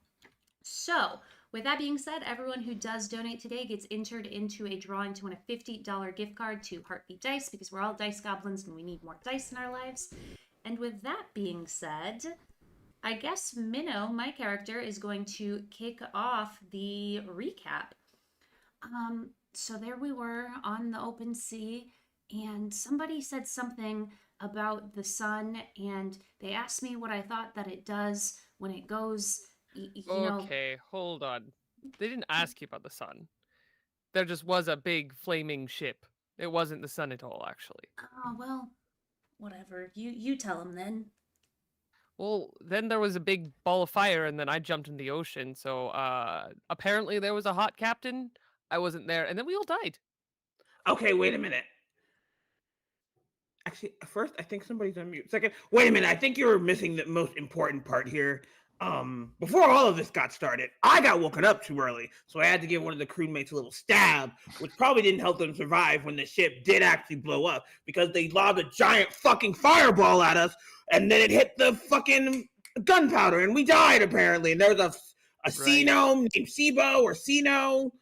I think his name. Hi, I'm Sibo. Then we went down into a cave, and there was some cool paintings on the walls, carvings on the walls. Yes. And then, very heroically, I tried to open up a door with my magical harpoons, with the help of our dear friend over here. We didn't do it very well, because I fell against a bunch of coral and hurt myself. But the adventure could have ended there, because I think me and Zago really could have opened the door if we tried a couple more times. But no, we decided to be smart and go down. Was it the left or the right side? I It can't was the remember. left. Yes, there was a hole in the floor, and then we all went down it except for Minnow. And then we all kind of piled on top of each other, Kingdom Hearts 1 style. And then we found a strange little plaque with a strange sort of puzzle of some We sort. also found a bunch of gold. We found a bunch of gold. We touched it, and then there was strange water that was sort of filling the well. And let me think. Bucket tied a rope to a nose. Bucket can fly as well. And then there was a really beautiful gem, and then it gave me a crab and took some of mine. And I'm Sibo. And I think And that's the story so far. Didn't miss anything. No. Rush looks down at his feet as the water's filling up as we finish giving the recap, and he's just like, "Why did we just recap the last hour and a half of our lives?" Lives. Your deaths. Deaths. Yes. As y'all are conversating and living in this shared stress-induced nightmare, y'all realize, oh, wait, the water's still rising. Oh, but the door is also now closed as the room, as we left off, continues to fill with water. I will say at this point, it has floated so far up the well. The gap between the well and the base floor of this room is approximately about 10 feet. Oh, it's water's It's moving. rising fast. Also, the rope Oh. got thrown down. Now it's kind of like floating, just like Yeah, now it's getting in the way. Oh no, this rope. Well, so Mhm. We can see we- sign language if we're underwater. true. Yeah, I think in sign language, Rush says to Harriet, "What did you do?" Well, I touched one of the gold bars. You didn't happen to touch any of the treasure yourself, did you? No. He's like getting weighed down with gold in his pockets, like trying to keep swimming up. I think you should return the gold. I think it belongs to the well. Yes, the people who stole the gold, you should return the gold to the bottom of the well. Right, well, I'll just drop this gold bar down the well. Oh, to look, the it bottom. didn't work. I guess we should keep going. Rush. I'm gonna drop the gold bar. Yeah, you drop the gold bar, and there's like the water as y'all reach the top, and now like the water is essentially like ankle high in the Mhm. room itself. The water kind of glucks for a minute and then continues to rise. Rush. Oh, look, how did these get here? And he's like, he just like starts pulling out handfuls of gold. Oh, from his wow. pocket. Oh, whoa! Someone put all these gold doubloons in my pantaloons. And he's just dropping a like you don't Bucket, have. write that one down. I think that one might be something. I think maybe I Bucket really might like know that one. Yeah, Bucket's the musical one. I'm the one with the red shirt. You weren't wearing a shirt. I thought that was your whole thing. Yeah, well, more of like an emotional red shirt. He's just still pulling out. Yeah. Yeah, his Like, phone. in yeah. between It's jumping, taking signing. it's taking you so long to empty this. The water's at like waist height now. Got it. You're all like waist high in this water. Hey guys, maybe we stop talking and just like get to whatever it is that we need to, because Can you breathe underwater right now? right now, no, but I You have should- this spell for 24 hours, and I'll do it when it's absolutely necessary, just in case we mess this I up. could have given you the ability to breathe underwater for 24 hours without that spell. I have up to 10 people I can give breathing underwater to. Diaphragm height. Well, why didn't you give that to me earlier? Because you Bucket's gonna said go you had a pick up spell. Ghost Eyes and try and turn him upside down. Shaking him. It's still just like comically Looney Tunes style pouring How out of many his butt. coins did you steal, Rush? Someone put these here. This wasn't me. I swear. I will say, right around the time it gets to about collarbone height, the water kind of glugs again and begins to settle and level. But the door, the door is still closed.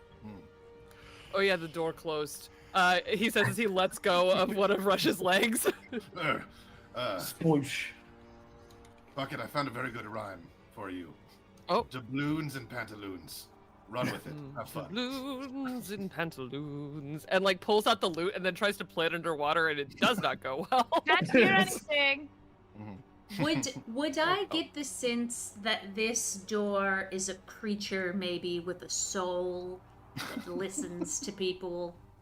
That's a great question. I'll tell you what, you can give me either A, or a nature check, B, an arcana check, or C, a survival check. Oh. I'll let you pick. I'll do a survival check. Okay, roll me that survival check. I rolled a 21. Ooh. A 21? Let's Um, go. It strikes into your head. Yeah, stone doors typically are not sentient beings. In this case, it is also probably not a sentient being. It's a good roll though. Do you enjoy being a butthead? Give me a perception check. No. Ugh. Okay. All right. So what happened up here while somebody was putting gold doubloons in my pantaloons in the bottom of the well? Well, I did receive a new crab, and Bucket shows everyone their scaly palm that now has a crab tattoo on it. It I think glows took iridescently. some of mine. It's very nice, actually. But that's when the door closed. Hush, what's this? Can I do a history check? I will say, okay, I'll give it to you. You're probably gonna have better luck for an Arcana check if you want to check. Okay, I'll do that. Yeah, you're a wizard. I would hope so. Well, my history's +10, Oh, but my Arcana's +7. that's still a lot. That's gonna be a 20. Wait, maybe 18. Okay. So wait, sorry, 18 raw or 11 plus 7? 18 with the Arcana. So yeah, I rolled Okay. an 11. Okay, cool. Plus So 7. on an 18, you kind of you inspect the iridescence of this glowing red crab, and while the color is different, the way that the color kind of shifts and moves across the tattoo is very similar to the way that iridescent magic was swirling on the doors and on the hallways on the way down.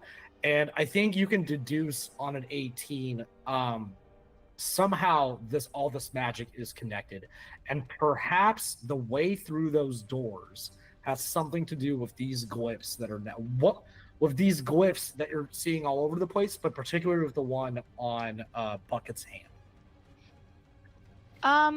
Bucket, could you try something for me? Could you put that crab hand on the door that's closed?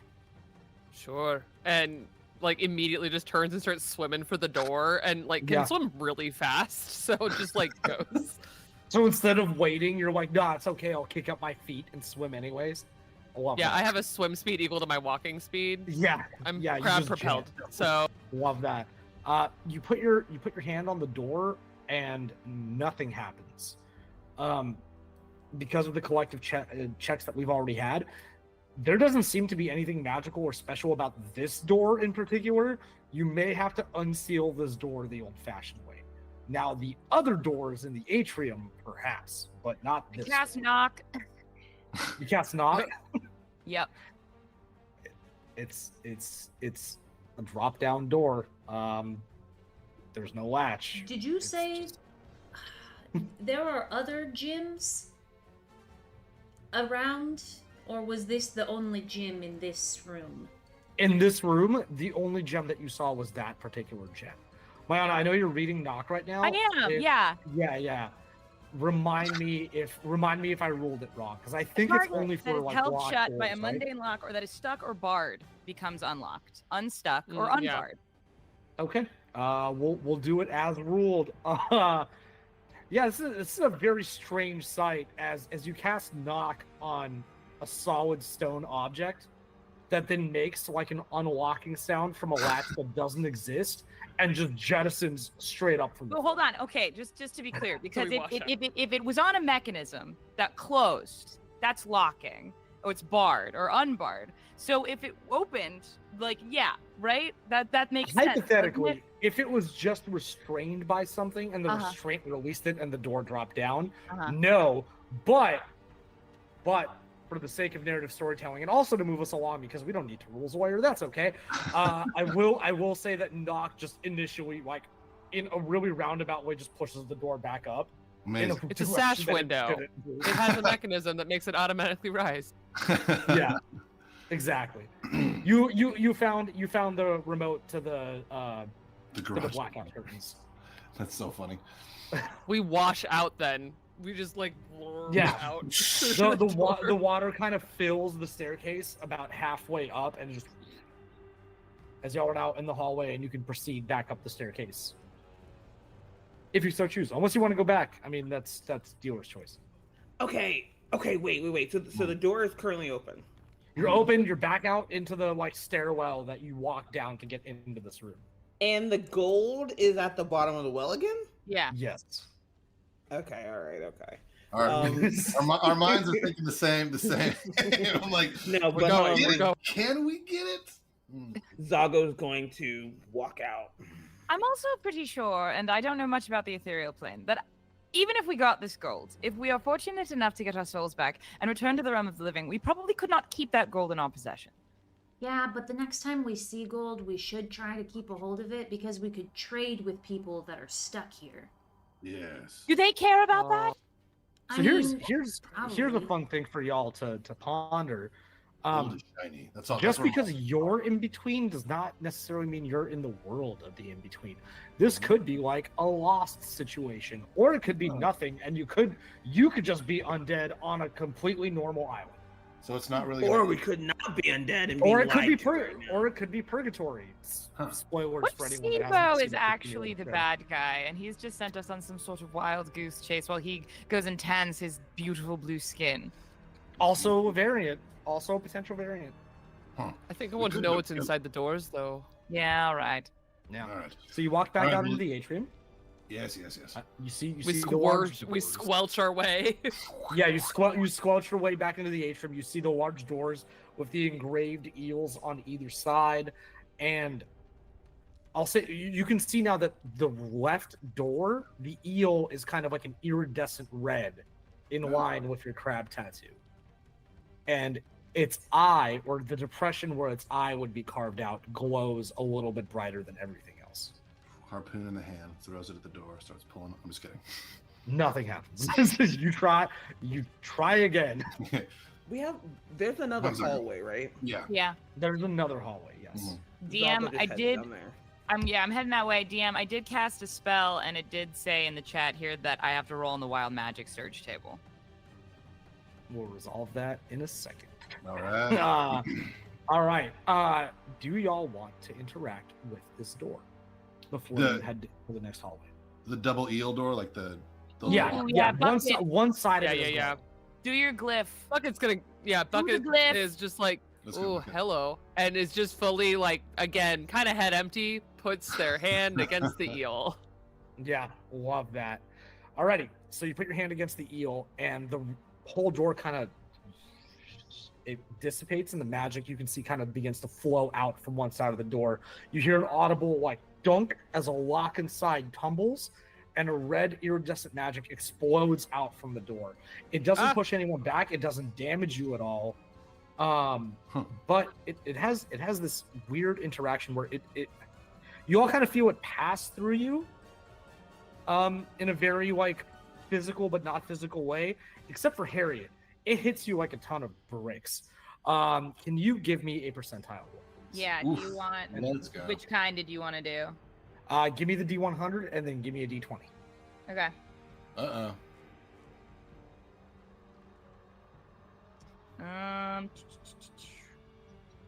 That's gonna be 68, and then a 15 on the D20. So close. Oh, very nice. So close. So close.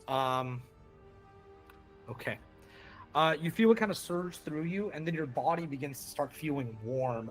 And anyone looking at Harriet can see that like the flames on their hair, flaming hair, right? Fire genasi. Yeah. Cool. Begin to kind of radiate a little bit higher, and protruding out of them, almost like locks of hair singing down to their ankles, is a long flowing rainbow of constantly radiating colors. You are become rainbowed for the next 24 hours. Do I get any benefits of that, or is it just slay? What other benefits do you want? You're a rainbow. Hold on. No. Hold on. Is it just slay? We do reward slay. I will rule. You know what? Just roll me a persuasion check. Just for my Persuasion benefit. check. Okay. Yeah, just for my benefit. That's a 17.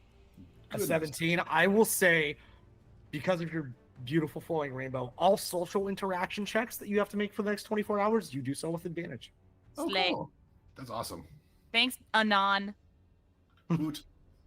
Oot. Oot anon. Beautiful. Thank you. And we scamper along. So now y'all heard a lock tumble in this door. The magic from one side of from the leftmost door that connected to that hallway dissipated. I mean, it's pretty apparent what's going on now. You got to go the other way to open the other door, or just There's probably a nothing gem in that front. way. Who wants Yeah. a new tattoo? Zago had already left while the I love that. was walking Hi, Zago. down, so it's like doesn't know that anything has happened. Zaga comes back. You got the new tattoo. So we'll resolve it this way. Zago, you'll be the first to arrive in the next room. As you kind of like descend down the staircase, it's weird. Like halfway down the stairs, the hallway seems like it's very moist and wet, especially on the ground floor, almost as if this room was recently completely submerged in water and now it's not. Weird how that works. As you descend the staircase and you're about to enter into the room, you see an inscription hanging from a little plaque above the doorway that reads, "Any who enter shall want for nothing escapes death." Ooh, that got. Ooh. Yeah, it's a spooky one shot, so we got to get spooky. The inside of the room is like a bunch of vibrant coral formations, the complete opposite of the other room. Everything was dead and dry. Colors pop everywhere. Growing upon several scattered pages, much like the other room, are a bunch of like living, breathing coral. Little fish swim through the water here. That's approximately now about waist height in this room. But the walls are completely soaked, and the ceiling, though it has no stalactites, is dripping water as if it was also just doused and saturated. At the far end of the room, you notice a face opposite the face on the other side. This one with its eye wide open, and a similar pit to the other one in the middle of the room. And as you kind of take all of this in, the rest of the party makes their way down the staircase. I think as the party like comes into the room where Zago actually is, they see him like tying like the 85-foot rope again to toss, and like he's on the edge, like, hey. All right. All right, I'll go with you. He's climbing down this time. He's not jumping. Yeah, cool. Yeah, Love same. that for you. I'm looking for a gem. I'll say as the two of you descend, kind of in a similar measure, there is treasure at the bottom of this pool as well. And a new inscription, this one not magically glowing and complete, says, "The sea births bounty, the sea devours greed." Right. Well. Okay. Don't steal anything. Is there I anything didn't steal else? anything the last time. I know. I'm saying it more so for myself than anybody. You see Rush like peek over from the lip of the. Did somebody say steal? No. No. Okay. All right, just All checking. All right. What does the sea do to greed? Sorry, can you? The sea births bounty, the sea devours greed. Devours. Okay. What's down here other than this plaque? Anything? Treasure. Treasure. Okay, I'm gonna take a coin out of my bag and put it with the coins. Okay. Yeah. Would you like to do One anything? gold. I have 17 Yeah, gold. just I'm gonna one take coin. one gold and just put it with the other gold. Mm-hmm. Okay, cool. The sign kind of like flickers in magical light for a second. Other than that, nothing happening. Okay, I'm gonna take all of my gold, which is 10 gold pieces that's on me, and put it in the pile. Ooh, very It glitters even brighter. I would think, as you do it for the second time, if y'all can both give me we'll call it an insight check. Give me an insight check. Oh, that's good. 20, not natural. Hell yeah. 10. 10. I think between y'all seeing the way like you depositing things into this interacts with the sign, and also kind of clicking in your head the way that the ocean works. The ocean takes life, but it also begets life to the world, right? There's a give and take. There's an ebb and flow with the ocean. I think you two can gather if. How do I describe this? It's like a fair trade economy down here, right? If y'all give what you get, and vice versa, y'all get what you give. So if I think the both of you kind of deduce at the same time, if y'all are contributing to this horde, you can probably take away from this horde in equal values.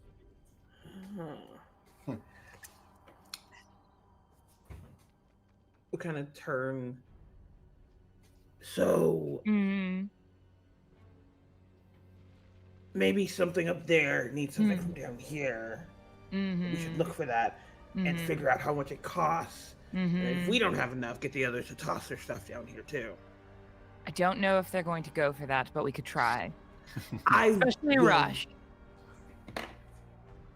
Bucky All can right, be very all right. persuasive. I will say, like, I'm also just to very spe- persuasive, and I push my rainbow hair to the side. Mhm. Bam! It That glitters doesn't like work. the whole well lights up. Mhm. I will say, like, Sago. looking at this treasure, it's not just gold coins. There's jewelry. There's gems. There's all. It's an actual treasure hoard, not just like a bunch of money. Now, y'all have thrown what 11 items in here total. Yes. Fair trade dictates you could probably take 11 items out. Oh. Ooh, Oh. So yeah. just because you put in 11 gold doesn't mean you need to take away 11 gold. Oh, Smart. oh, that's even better. Bucket, I'm gonna call up to you guys. Can you try moving the gem out of the eye? Is there a gem in an eye here that I can just... There, yes. Yeah. You all would have seen it. The only difference with this eye is that the eyelid is not closed; it is open. And based off how the walls are kind of saturated, you can tell that if this room was filled with water, which at one point it would have been, you would have essentially just been able to swim straight across and grab this eye. But now, because the water has receded, it is like a 20, 30-foot climb to reach this eye. Or glide for some of Still you have more savvy levitate? adventurers. Yeah. Also, Rush can fly. I can fly. That's true. Rush, Yes. Sorry. can I you was walk just up this thinking- guy's face? I can. Oh, now? You want me to do that now? Yeah, you probably want to touch the... Careful, it'll probably give you a crab wherever you touch it, so be careful of magic crabs. Fine. Always be careful of magic crabs. Always be the worst. Kind Always of, be careful of magic crab. Russia, he you see on the back between his like on his like right shoulder blade, there's a tattoo of a sparrow, and he taps that and then he starts to fly, which is a really cool item here in Sync. You can get tattoos that do really cool things. Then he decides to not fly, and he goes back down and he clicks his boots, which are spider climb boots. And he as he walks up like halfway to the face, he turns around, like standing just like jutting out of the wall, and Bucket, I just wanted to say I really like stealing and not giving anything to any sort of magical treasure trove. I don't know why I don't want to say that right now, but I just wanted to let you know. Well, thank you for your honesty. Yes. You should really touch the stone. Just to sell the image. So if this is the wall, right? Mm-hmm. You're standing on it like this, like 45 Yes, degrees. absolutely. Okay. If you're gonna bend over to touch it, I am gonna need an athletics check, DC 10, to see, or acrobatics, your choice, to see if you can touch your toes. Oh, I'm good at both those things. I see. Alex is not. So. Oh no, I, David, am not. Rush. See, I have these cool numbers that I can like make fantasy versions of myself. That things I'm not good at in real life, I'm good at in the game. It's funny how that works. That is an unnatural 20. An unnatural 20, yeah. So you bend over past your toes. Your fingers just like twinkle past your toes as they graze the eye, and you feel a weird sensation. It's almost like you're drunk, almost like you're underwater.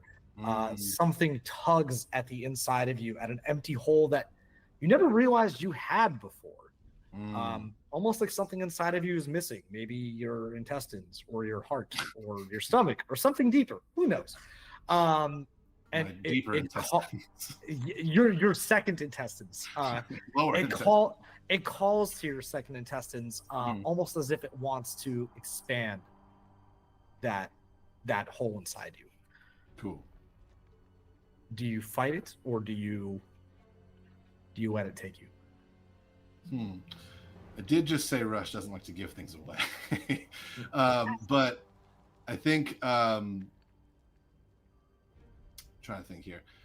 I don't think he would fight it. I think whilst he is a salty sea dog and a scallywag, the first rule of being on the ocean is you gotta respect and protect your crew and your family. And I think he thinks back to the code, thinks back to that. And he's like, oh, well, take my lower intestines, you weird stone eye. Yeah. Love that. Everybody knows the top rules of the ocean. Number 1, protect your crew and your teammates. Number 2, watch out for crabs. In this moment, as it kind of pulls at you, when Rush thinks of the ocean, right, of being on the ocean, of living on the ocean, of adventuring on the ocean, what's the first image that pops into his head?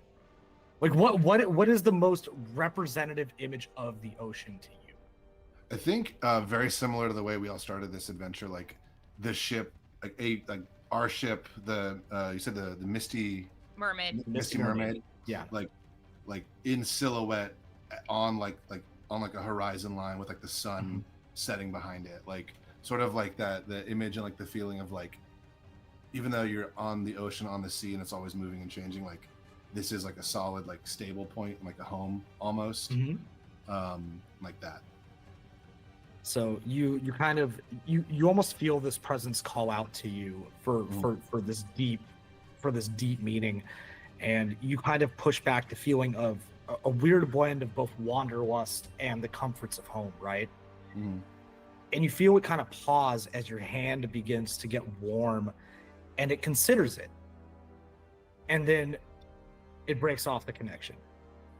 And you look at your hand thinking about those things, and it's a tattoo of a crab that is glowing in an iridescent green light. And yeah, you now have this. You have the second mark. Fantastic. Wow. Hey, Bucket. What? Stretches back out like 45 degrees off the wall. I got one too. I think Bucket's gonna like try and jump and high five, but totally is not gonna reach this. But just like, yeah. And he tries to swipe at the air too, like 10 feet apart from each other. Is this what I have to look forward to in adulthood? What's going on up there? They're being. Why are you doing that? Weird. Ghost Eyes weird. has crabs now. I have crabs. Rush, what did we talk about? Didn't you have that before? Bucket gave him crabs. Bucket gave me crabs. We talked about the deeper and inner meanings of life, right? Yeah. Yes. Talked about using protection. Oh, you're right. Yeah, I'm up. Also, I think the door might be open wait. now. Wait, actually, before he climbs up, he's gonna grab 10 of the biggest fucking gems he can find. Ooh. Cool. Give me an investigation check.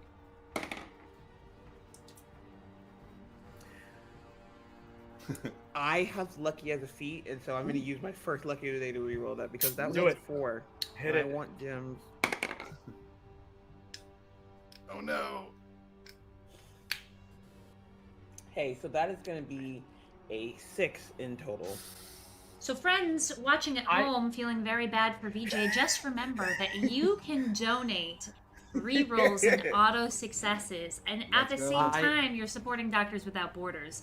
Help a VJ in need. There is a reroll in the chat that we haven't There's used a yet. reroll in the chat that we haven't used yet. Here's the thing, I feel really bad using that after failing lucky twice unless somebody donated again after the spiel. One of y'all might die. I've got 2 guys in the back. Listen, so, Okay, I will rule this just for this particular instance. If you want to burn that, I will let you reroll.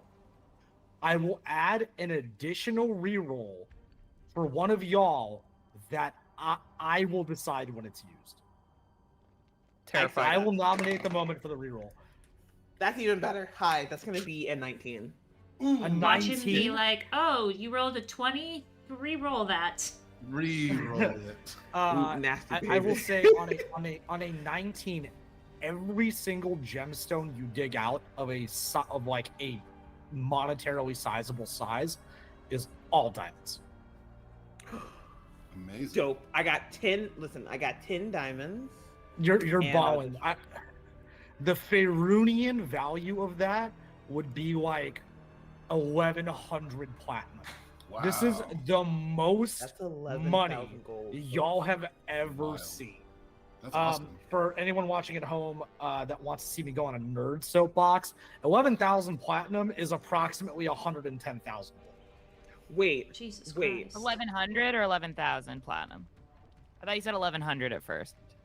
You could say I think- 11,000. I think Yeah. you said 111,000 platinum. 1.2 billion platinum. Y'all have 1.2 At least 2 billion At least. gold of value in these diamonds. Great. All right. Dope. Adventure Damn. over. Let's we're done. Yeah. Who I mean, needs we're the dead, souls but sure. when you can just be undead with money? Yeah. Well, here's the thing: if your Kidding. soul gets sacrificed to an eldritch being, Mm. all those diamonds are kind of moot. Okay, Can't fair. spend them, can't take them with you. Also, speaking of money, I just took a little peek at the Tiltify. It's up to $160. Thank you, chat. That's Woo, so- woo. Hell yeah. so Thank generous. you. Alrighty, where are we at? Bucket's I'm kind of gonna- like waiting for Ghost Eyes to come down the rock, Yeah. but is like already kind of like turned around. Again, has poured out the loot and is back to just like playing to themselves, just waiting. Amazing. Mm-hmm. I think Rush silently stands next to Bucket, and I think he would never admit this out loud, but very much enjoys their playing, and it's just like, come on. Cute. Alrighty, are we all going to proceed out of this room and back into the central atrium? I think so. Zago gives Rush a diamond. He literally, his eyes, weird ghost eyes, just starts to weep, like tears. You don't know what this means to me. I'm sure I do. I think you probably do. Thank you so much. I will check. Puts it in his pocket. Love it. We have this beautiful interaction between two longtime sailing companions as we make our way back into the atrium. Now, the right door glows with an iridescent green light, matching the second crab tattoo on Rush's hand. So, what do y'all want to do? Do y'all want to like go outside and chill in the sun for a little bit? Do y'all Yeah, want one to go thing back to the we first do. room? Is someone else gonna get that great hair? Oh, you're right. Rush touches the door. Rush touches the door. The Hmm. same thing happens. A green pulse of magic emanates throughout the room, and everyone kind of like you feel the magic. You feel the weave pass through you, Mhm. but it hits Rush in a much deeper place. David, can you please give me a percentile roll on the d20? Lower intestines. A percentile with a 2 and a d20. Yeah, percentile and a d20. 51 and a 5. Uh-oh. That's 51 low. and a A 5. little nervous. All right. Here's how we're gonna resolve this because I think this is fun. I'm gonna take a d4. Okay. We're gonna survey everyone in this game but David. When I say adorable, funny animal, what's the first animal that pops to mind? Mayana. Rabbit. Rabbit. Jess. Okay, I also was thinking bunny. A bunny and then an ultra bunny. A Digimon bunny. Okay. So I have 10 hands. You said first. Okay. Yeah, I did say first, so it can't be. But it could be a jackalope. Jackalope is technically not a bunny. It's a bunny with deer antlers. Okay, we'll go bunny and jackalope. Bunny Hi, Capybara. capybara. Okay, VJ. Ferret. Yeah. Ferrets. Love it. Okay. So the order I asked for, your numerical values are 1 through 4. Okay. Cool. Rush. You begin to lift into the air. Your body convulses. Something feels wrong, but also right Hair. as your body collapses into itself. And for the next 24 hours, you are a capybara with ghostly white eyes. Incredible. Do I still have all my like pirate accoutrement on, or am I? You have all your pirate accoutrements. You have the whole outfit on, but you're a capybara. You can still Like- speak in common, but you're a capybara. But can You you, do are sign yourself- language? Does Right. anybody It's have in an the elf orange? language. Does anybody have an orange? No. Do you have the scurvy? No. Capybara Rush turns Uh, around. Need an can orange? Can I say I have an orange? Hold on, we have something for this. These beautiful dice and the inspiration points. Heads or tails? Ah, Heads. That's heads. You have an orange. I'm gonna put One the orange on Rush's head. He just like Wow, it's nice and flat there. involuntarily like freezes for like a long time. Why does this feel so right? Right? You look great. It does. This as feels the party correct. processes Makes this, sense. you hear Yeah. dunk, and one of the doors slowly pushes itself open just a hair. Both the doors are unlocked. You brave pirates and your capybara companion can proceed as you'd like in this moment. When did you all get so tall? You just got Oh. short and hairier than you already were. He looks down. I'm gonna take my glasses off and I'm gonna put them in front of your face so you can see yourself. Mm. Here, hold on. Looks down, and there's just a long silence. Then he looks back up and he says, "This cave is perfect. I got Mhm. a and turned into my favorite animal in the entire world." Pulls out his little sword, swing, and makes a very tiny little. Quink. Onwards, and he goes It's charging. much in. less frightening that way. The harpoons are smaller. Oh, I have little tiny ethereal harpoons. Yeah, with my weird little capybara feet. Yep. Yeah, I was gonna say noticeably no opposable thumbs, but it'll be really fun to watch a capybara throw a harpoon. Oh, How do y'all want to proceed with these doors unlocked? Stealthily. Open. Oh, I had loot out, but we can go stealthily. Now loot out. We'll Loot just out. go. We'll go guns blazing. Guns blazing. So are y'all like kicking the doors open? I mean, aren't they open or? They're They're like cracked cracked. open. Like it's one of those things where like whenever a heavy door like unlocks and on its own weight it kind of like Yeah. I'm gonna open one of them and I'm gonna hold it for my companions. After Cool. you. Rush tries to reach up and take his hat off, but it. Oh, here. I'll take the orange for you. Thank you. Do you want it back after or? Very badly, extremely badly, actually. So the capybara is leading into the room. I cut off VJ. I'm so sorry. Before we head in, like Zago just kind of breathe, is gonna expend second wind and heal up completely because That's a Ooh, great call. very smart. That's a God. great call. Spoiler alert, that's a great call.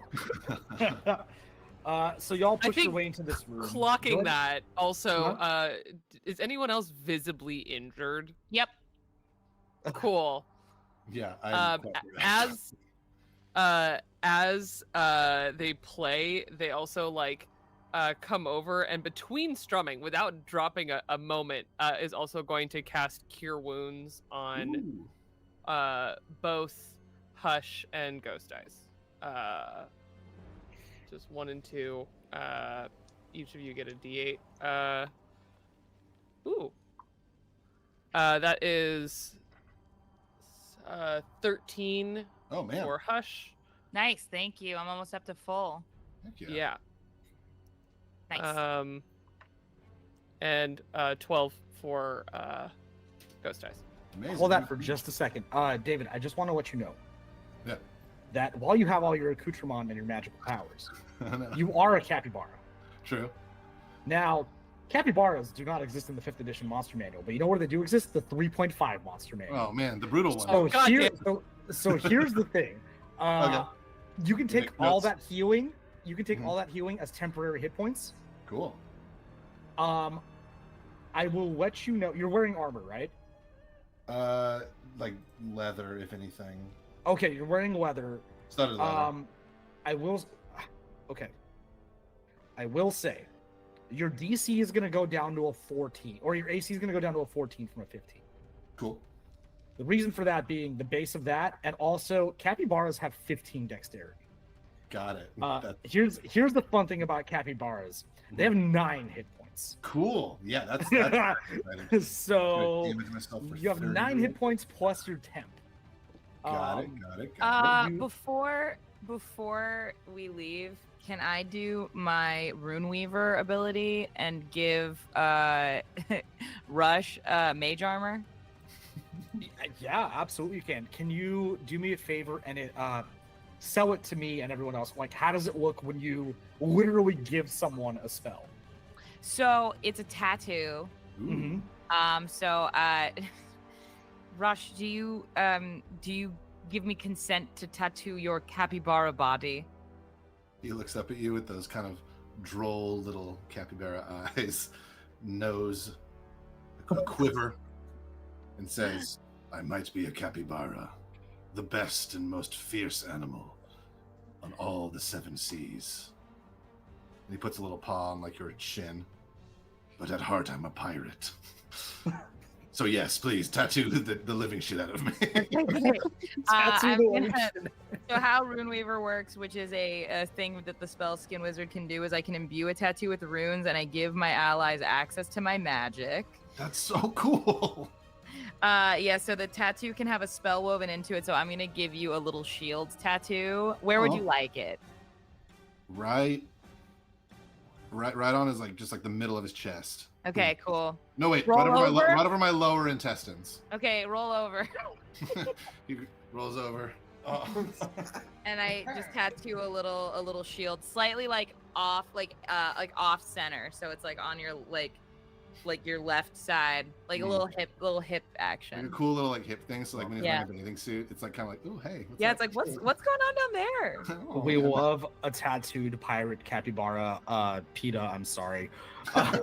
So tattoos they- take a little bit of time, and so True. I took a little short rest in that amount of time. I will rule. that is fair. You can Okay, take a thank short God. rest while this Because capybara I- gets a tattoo. 18 hit points left, so I used 3 hit die to get back to full. So Beautiful. yes. David, If just we're real doing a quick short before we. Yeah, you can have a short rest. David, real quick before you go into this room, I just want to give you your new stats, real quick. Cool. I mean, Let me know when you're ready. Ready. Your dex is a 15. Cool. Your con is a 12. That's not good. Your charisma is an 8. But capybaras are cute, so I will rule that as a 14. Okay, cool. What with the orange on his head? With the orange on your head, it would go. If you equip the orange and take the time to attune to it, which you will not, it would have been a 16. Yeah. Your wisdom is a 10. That seems about the tracks. Your strength is an 8. That tracks. Here's the real winner. Your intelligence is 2. Oh, so that's actually Nailed it. hasn't changed. That's normal. But if there are any intelligence saving throws in the future, you will have a -4. Oh man, I'm giving him -4. Is it a -5? It's Right, -4. and You have to do flat 0, which I don't think you can exist with a flat 0. You can't Oh, exist with flat. Well, I mean you can, but then you're a tree. All right, Got to be a tree. Sounds so yeah. much fun. The trade-off to all that, David, is you do gain pack tactics. Oh well, hey, you know what? Sign me up. Let's go. I'm gonna give Alright. you orange to equip. He's just holding it in his hand as he waddles. All right. All the crunchy numbers aside, we're gonna proceed into this room. If y'all are kicking the door open, I'll say no marching order. Y'all can go in as a group. Yeah. VJ, shoot. No, I'm just thinking about our capybara friend here. I'm gonna protect him as much as I can. Don't worry, I can throw magical harpoons. I know, but that totally- doesn't stop the other. That And- doesn't stop the other thing. I can fly, so. You can. Speaking of It still flying, doesn't stop if someone hits you. Oh, you're going? Minnow's going right down the well. Flying with their wings, not Oh, that's right, being a that's right. silly Oh, sow. we're going in the room. You're Well, going around. there's a well in the room. I'm assuming. Oh, is I'm there? You don't know yet. You haven't gone through the door. Well, I've gone through the door. I'm Okay, going we through said the the teenager door first. and Yeah. down into the well or hole or there's something in the room, Saga and I'm engaging right with behind it. me now. Alrighty. So y'all enter the room collectively as a team, as a whole. The room before you stretches into unfathomable darkness, lit only by, guess what, more romantically lit candles, and the same glowing iridescent like coral that's been found through most of this dungeon.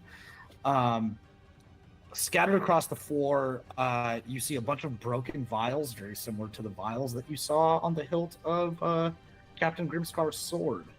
And as your eyes kind of rise up and adjust to the darkness in this room, you see a large dais, approximately like 15 feet tall, constructed in the shape of some sort of humanoid creature with tentacles, like tentacled mandibles where their face should be, on a goat's head with ram horns.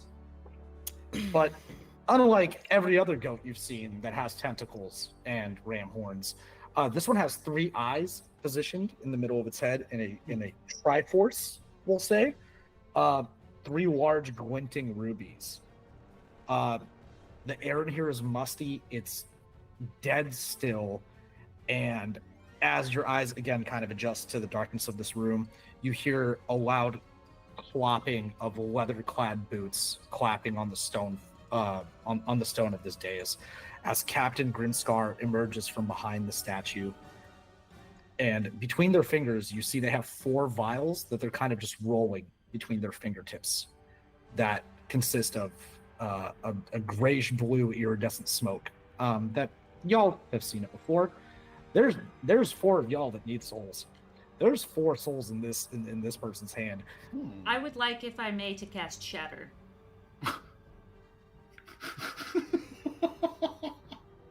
Is that okay? Can I just? Yeah, dude, that's totally fine. Let me ask you, where are you centering this shatter? On the bad captain. I do have dark vision. You can see him. That's well, it's not a problem yet. And if it becomes a problem, that's more fun for me than it is for you. Now, here's what I would like to do. What is your spell save DC? It is 16. It's 16? Yep. Cool. I'm oh so nervous right now. In the best Here's way. the I'm thing. excited. Here's the thing. A D20, a nat 20 is higher than a 16. Now, I believe normally you would still take half damage on Shatter. Yes. Yeah. But we do honor the nat 20. So I'll say as he comes around this corner and he sees y'all and gets that glint in his eye, you step forward, you unleash this Shatter, the air kind of sucks out of the room, and as the ground kind of rises from the like anime explodes from the pressure of the Shatter, just almost an ethereal smoke as he barrel rolls to the side, dissipating for a second and reapparating like 5 feet over. And he looks at the party, and he looks he looks at Minnow. Now, I guess these will have to wait. Not that it matters. Your corpses will be husks soon, anyways. And I need everyone to roll for initiative. Hey. Let's go! I knew that was coming. Unnatural 20. 15. Unnatural 20. 16. 13. 15. Sorry. 15. Okay. So remind me, real quick. Pack tactics is just advantage on attack rolls, not Pack group, tactics is group. with group, yeah. So yeah. it's flanking, If- essentially. yeah. Cool. Yes. We're your pack in this Yes. situation. Exactly. No, I love that. Cool. I was just trying to see if I get any advantage to my initiative roll. I don't think I do. Cool. That is a 9 for Capybara Rush. The amount of A HP 9. you have. Yay! Jesus. Oh, I got a 12. Nice. A good 12. bard roll. That was a good bard roll. Jess, what did Minnow get? 13. 13 for Minnow. Cool. So, we're going to go Harriet.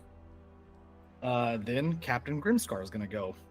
And if there are other encounters in here, they will share the same initiative order. That didn't seem ominous at all, Alex. You know, then- Nothing else is. No, yeah. Let's see. Positive Then it'll thought, be Zago.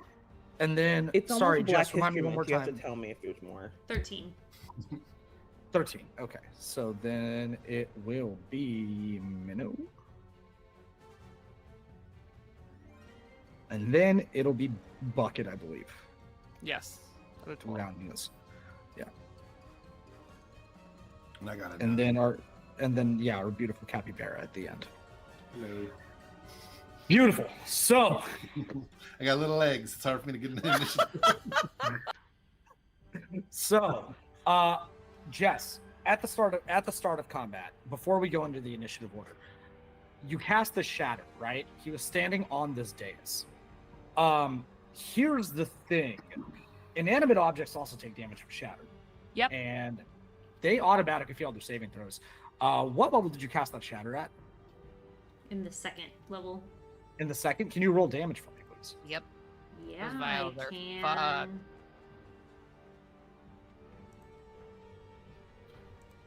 With the vial. Wait, the vial. The vials that he was holding. No. This is for the dais. Ah, okay, the cool. dais. This is for the ground. I'll be Well, Wow. not for the ground. This is for the statue that he was standing next to. He tuck and rolled protected from. or apparated. 9 damage. 9, so that'll... Okay, it is an inanimate object. That'll upcast automatically, so that'll be 18 damage as you see a bunch of cracks begin to form on the foundation of this dais. And as it kind of takes some battle damage, begins to flake away, the eyes begin to glow. And they look like they're illuminating super bright, but for a second, they almost kind of like glitch out before kind of fading back in. I'll say that again, Harriet, before we launch the new initiative order. If anyone wants to roll Arcana on what just happened, you may. I will. That is a 24. Yeah, there's some funky, scary magic going on with this statue, and damaging it further may help with avoiding that. Okay. On a 24, I'll sell the farm. There is some scary magic stuff going on with this dais. It will do stuff, and damaging it definitely helps y'all avoid it doing very dangerous, scary things. Okay. So- I'm gonna. Sorry. Oh no, I was gonna say, so you're first in the initiative order, so Harriet, tee us off. Okay. I'm gonna Harriet. turn to Rush. Are you close in proximity to me? Yeah, I've been struggling to run for a little while, but it takes me a while to get moving. So yeah, I'm pretty close to you. Acid, cold, fire, lightning, or poison? Poison. Okay, cool. I'm gonna touch your back, and you have dragon's breath. Oh, cool. Ooh. What a strange cap. I'm a harbinger of death now. I can fly and breathe acid. That's my Bring it bonus on. action. Mhm. And then That's for well fun. my action, I think I'm gonna. So it's the dais or the statue that we did our con. The dais and the statue are kind of one object, right? It's like the dais, and then the statue like is carved out of the top of the dais. Okay. It's Is like a there big any- platform. Is there anything in this room that weighs 5 pounds? That weighs 5 pounds, like exactly 5. 1 to 5 pounds. I would say like any of the candles weigh between 1 and 5 pounds. Any of the vials on Captain Grimscar's person weigh between 1 and 5 pounds. Ooh. The orange weighs 1 to 5 pounds. No, not the orange. It's too important. I'm gonna take. Can I take? Let me see if I have any weaponry on me. I'm gonna take my quarterstaff, which weighs 4 pounds, and I'm gonna cast catapult at 3rd level, and I'm gonna launch it right at the statue, At the statue. Love that. Okay. and that's 5d8 bludgeoning damage. 5d8 bludgeoning damage. That's a Cool. that's wild. Yeah, it's a lot. Okay. What's your Yeah. staff made out of? What? My staff? Yeah. Oh, like my Yeah. quarterstaff? It says it's made out of. Actually, it looks like it doesn't say. It's just a common weapon. It's bludgeoning, versatile, obviously. I'm gonna just say metal. Yeah, Or I think a common staff would be made out of like a solid pot aluminum or like a T608. Sorry, I'm Yeah. nerding out about metal now. Yeah, Miss I'll say like Warren relax over there. it'll damage it for sure. Cool. I'll say roll damage. It will have resistance though, because it is just it's a magical. Well, it's a raw object impacting a raw object versus shatter, which is just like an area of effect. Explosion. 29 bludgeoning damage. 29 bludgeoning damage. We'll half that to 15. Okay. You see where it impacts? It kind of drives in, and large spider cracks begin to form in the middle of the statue. And the arms of the statue kind of, they don't fall off completely, but like you can tell the structural integrity of this thing has shifted in a very serious way. Cool. That's action. Bonus action. That's my action bonus action. Yeah, that's everything I can do, I think. Beautiful. That goes to Captain Grimscar. So Captain Grimscar kind of sees all of y'all bust into the room, gives a speech, dodges the shatter, kind of appraises you all, and then like has this very serious tone, then catches the capybara and is like, wait. Wait. And he sees this rod kind of fly past him. He just dodges it as it impacts the stone. Harriet, this is a statue depicting his patron. That's clearly offensive. Religious blasphemy, some would say. So he's going to pull out his rapier and begin to charge at the 5 of you. And as he does, he's also going to crack off an Eldritch Blast. Can I talk as a reaction? Can you talk as a reaction? I'll say you can talk as a reaction. Stop. And I would like to do persuasion with advantage, please. Yeah, cool. That is an 18 plus 3, 21. So here's the thing. He looks at you and kind of like his eyes glint for a moment. He like half steps and then goes, no, because that's not funny. He's gonna fire off an Eldritch Blast. Whoa, that rolled everywhere. Remind me, your AC is an 11? Yep. Oh, That's a 12 plus 5. Mm-hmm. Unless you have like shield. I did not use shield on myself. Oh, you did just burn a reaction to the speech. Mm-hmm. yeah. That's right. Sorry. 1d6 before. Okay, so you're just gonna take 7 necrotic damage as the Eldritch Blast kind of like. It would have been coming right at your chest, but the half step was enough to kind of stagger it off as this necrotic energy blasts you in the shoulder. Mhm. Simultaneously, while this happens, as he's rushing towards you guys, his eyes begin to go white, very familiar, and they kind of melt out of his face and become 2 spectral eels that rush out from the sides as he's running towards you. It's from the doors. Oh, They're gonna make 2 bite attack. One each is gonna make a bite attack. We'll say one's gonna go at Bucket, the other one's gonna go at Zago. I'm gonna roll these with this. I will say now, these dice are low. I don't know why these dice are so loaded tonight. That one boon I was gonna use, I'm gonna give myself disadvantage because that was 2 nat 20s. Goodness gracious. Hey, Okay. I support a double nat 20. Yeah. I'm not gonna make y'all eat a double nat 20. These things bite hard. All right, so the first one is gonna be a Bucket. 16. Does that hit? It's just my AC. If it meets, it beats. The second one is definitely gonna miss because it's a 3. So There we go. as these things kind of rush out at you guys, Bucket, you're kind of caught by surprise by the speed of these spectral eels as one of them digs into your shoulder, and you take 5 points of piercing damage as it bites and clamps down into your shoulder And into my crabs. and into your and directly into your crabs. Zago, you see this statue has taken a ton of damage.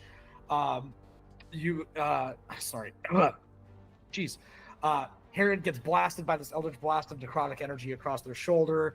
You see one eel come at you, try to bite you, miss, and kind of start spinning back around. And then Bucket has an eel digging into their shoulder as well. What are you doing as all this chaos and craziness is going on? Let's go. Yeah, so Bucky up in my hand, and I'm just about to go fucking ham on the guy.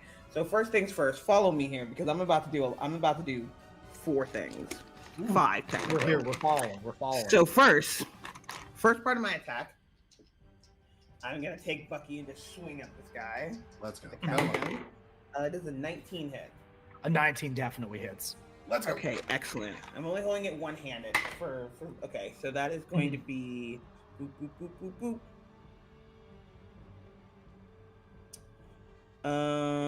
This is Bucky is magical, by the way, so that is going to be 10 points. That's fine, yeah. damage. As soon as I do that swipe in my with my one hand and the other hand as a bonus action, I'm summoning the gun out of my tattoo and firing because as a Buccaneer fighter, which is part of the same subclasses, I have Give No Quarter, which allows me to use an offhanded ranged weapon. Boom, going in and firing, and because I have firearms expert, I don't get disadvantage for attacking with that. Yes, exactly. Okay, let's see. That is going to be a natural 20.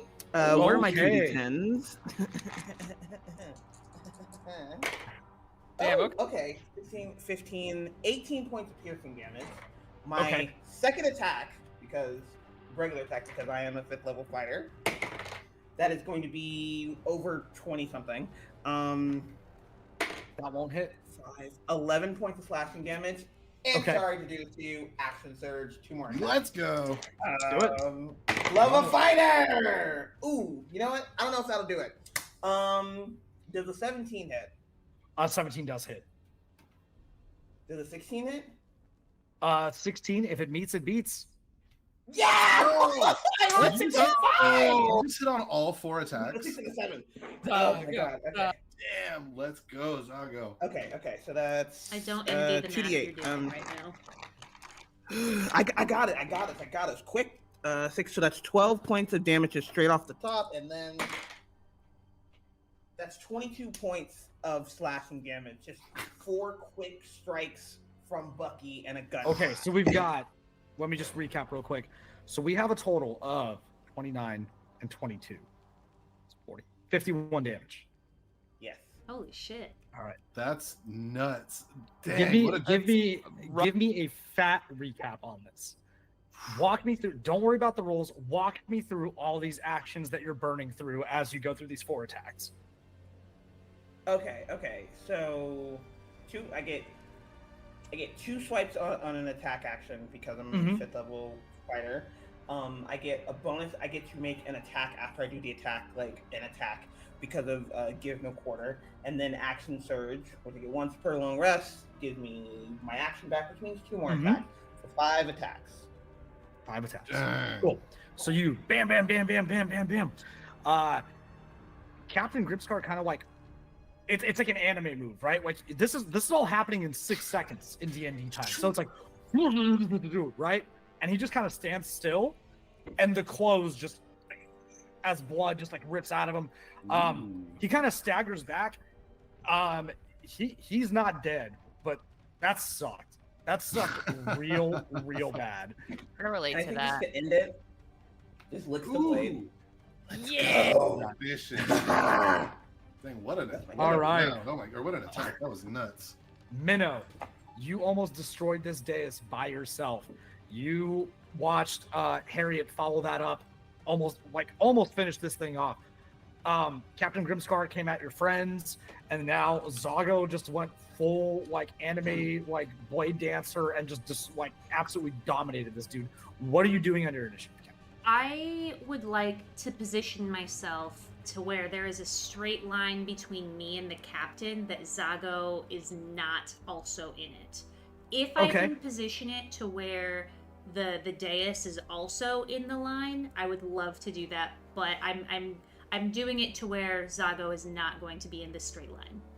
Yeah, I would say this is a square room. It's wide enough to where like if you wanted to position yourself in a way where you have clean line of sight on both, but not everyone else, that combat is not hectic enough yet where everyone's all mixed up. That's easy enough to do.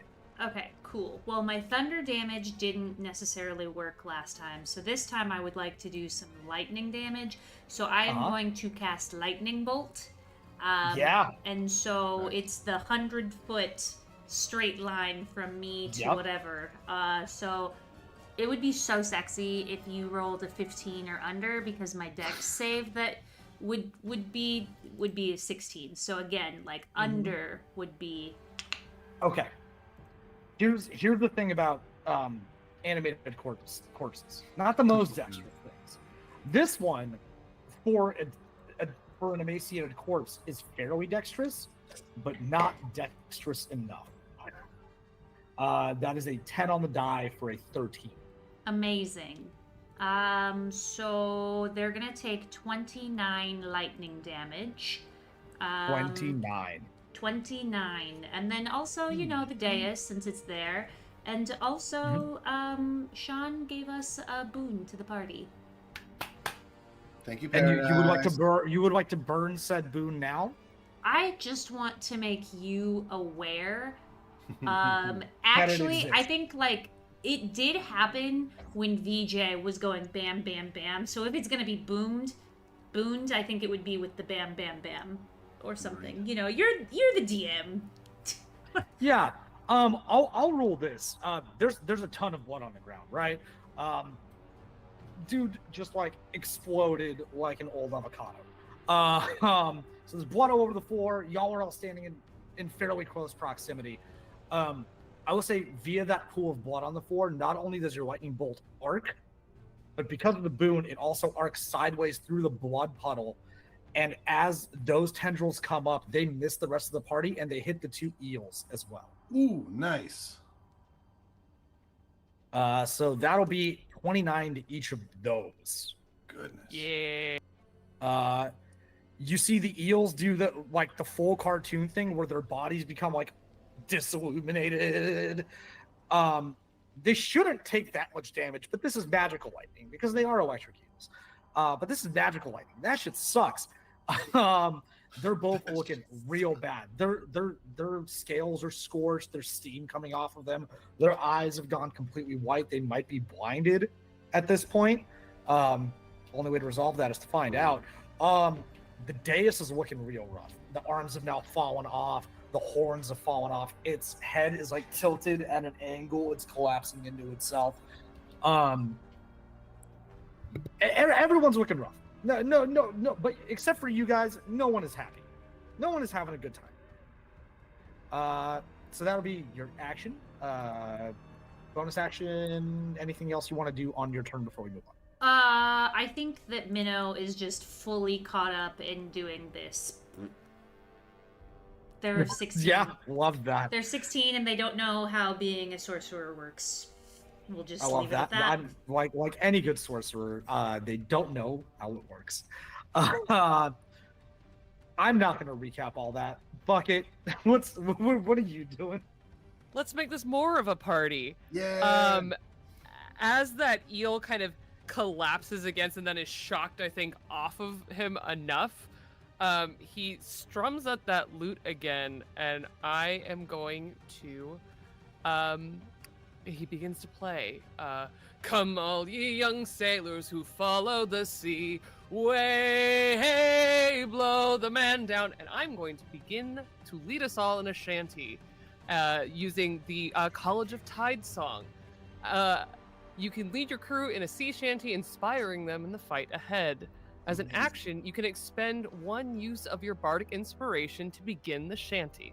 For 1 minute, you can select a number of targets equal to your proficiency bonus, which is 3,